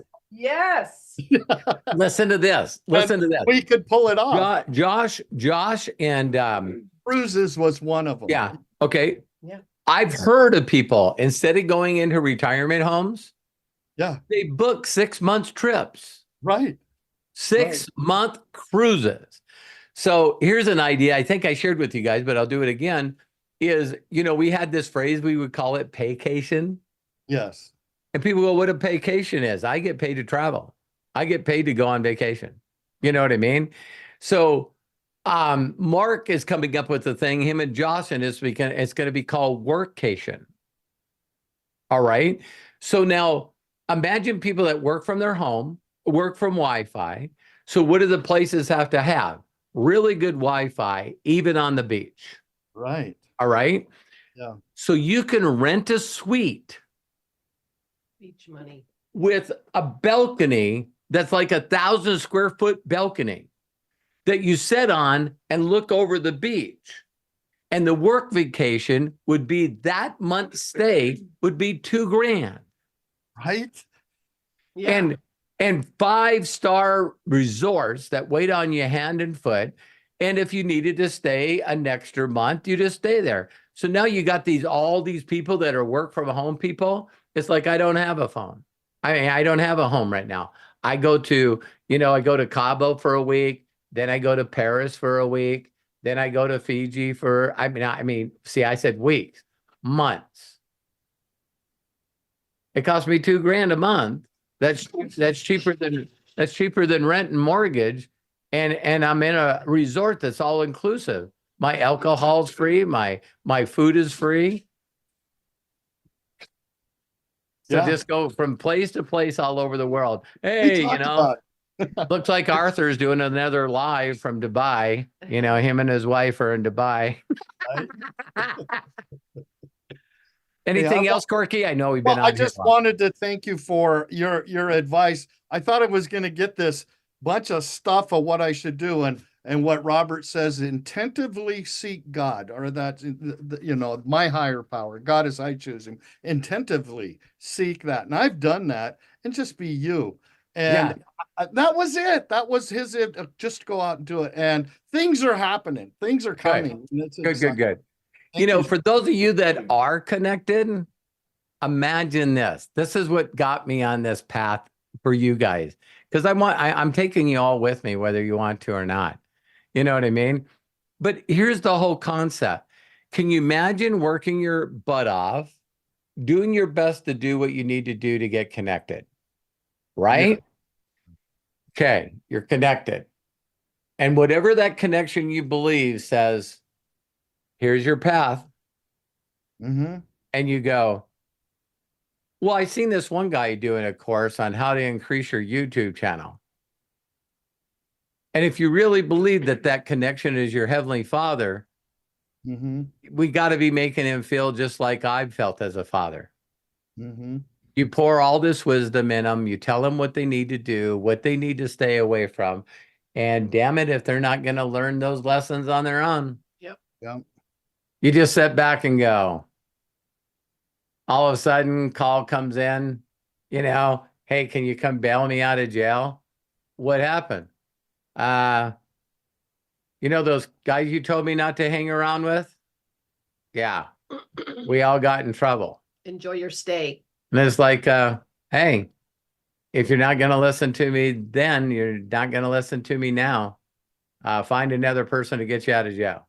Mm-hmm. So then that causes a little bit of a rift in the relationship now. Oh, wow. You know what I mean? Because it's like, hey, my dad was always there for me, and now he's telling me to find another way. And that's difficult. That's really, really difficult, because now they hate you for a while, even tell you. You know what I mean? You're going like, hey, so yeah, my whole goal is always to teach you guys how to do the things you need to do. The only reason for this book is what got me connected. That's why I believe in it. So I was the right place at the right time. And then I get connected, and I just realized, man, the stuff that I don't trust myself. I don't trust myself in certain areas of my life. My relationship with Terry and my boys, my relationship with the master imaginator, me working on my personal development, my boldness, my uniqueness, my speaking skills, my connecting skills. Robert, what about your health? Fuck that. You see what I mean? Is like, hey, out of 5 areas of your life, I got 4 out of the 5. Right. You know what I mean? You can't be great at everything. And every time I tried to think about what I needed to do about my health, and it was the stupidest ideas, the stupidest. This guy talking to me, well, you know what? I'm going to start working out. Do you think, what's the best time? What is the best time to work out? You don't know that. What if you're working out at the wrong times? Yeah, I guess I need to do some research on that. When should I take a walk? Never, ever did I just go, when's the best time to exercise? If I would trust in myself, get connected and trust myself, I hear, whenever, just do it when it's best for you. Monday. You know what I mean? Well, that's this guy telling me Monday. This is the guy that's telling me to put it off, right? Well, what should I eat? And what kind of nutrition should I get? What if you, I mean, bullshit. And because you're wanting to do something, then you open up the universe for everything to come to you. That's all nothing but distractions. Yeah. They're nothing but distractions. And if thoughts are things, we're working with algorithms. You better not open up your mouth. You better not open up your mouth. So I look at Terry and she's going, what's bothering you? And I'm like, yeah, I gotta make sure that I'm getting the right things, for my system. I don't feel like I'm getting the nutrition. Okay, great. Facebook, YouTube, now they're blasting me 24 hours a day with 70 different nutritional programs. Right. We'll prepare food for you, eat these meals or look like TV dinners. And I know that you guys know what I'm talking about. You say something on your phone or something on while you're talking to somebody while you're on the internet's open, and all of it just starts showing up in your feed. So now you didn't even realize you're looking for a solution, and now you're more distracted. Yeah, more overwhelmed and confused than you were before. So, Corky, I love it. Appreciate you, man. I'm looking forward to building the largest North Pole Nation. Yeah, largest membership and dream trips. Yes. Because Terry's my sponsor. Oh, I am? Yeah. You're welcome. No, I'm just kidding. I'm just messing around. I have a horrible headache today. So Terry's my sponsor. I have one other question real quick. Not today. Yeah, it's got to be today. So, okay. Is that, okay, somebody goes to that link and then they go to my deal, then what do I do? When they go to your link and then ask you questions, there's only going to be 2. No. When they go to the website, they click on it and they go and do the free sign up, or they don't. If they don't, when they go to that website, it's going to ask them to pick between 2 memberships. Oh, okay. Okay. 129 or 79. Okay. All right. Now, for the people that click on that, look at the whole website, make a decision that they do not want to get started, then you can reach out to them and say, hey, if you guys are not interested, I can show you how to create a free account. And then we do exactly what we did before. Okay. So there would be I hate to use the word follow-up because you never follow up. I never follow up. You never reached out to me and say, hey, what are you doing? No, hey, you never. told me you were going to do this. Hey, you told me. So get your order before the end of the month. with you guys, again, that's what I tell people is so important about sorting. And we actually talked about this at the beginning of this. I missed the beginning.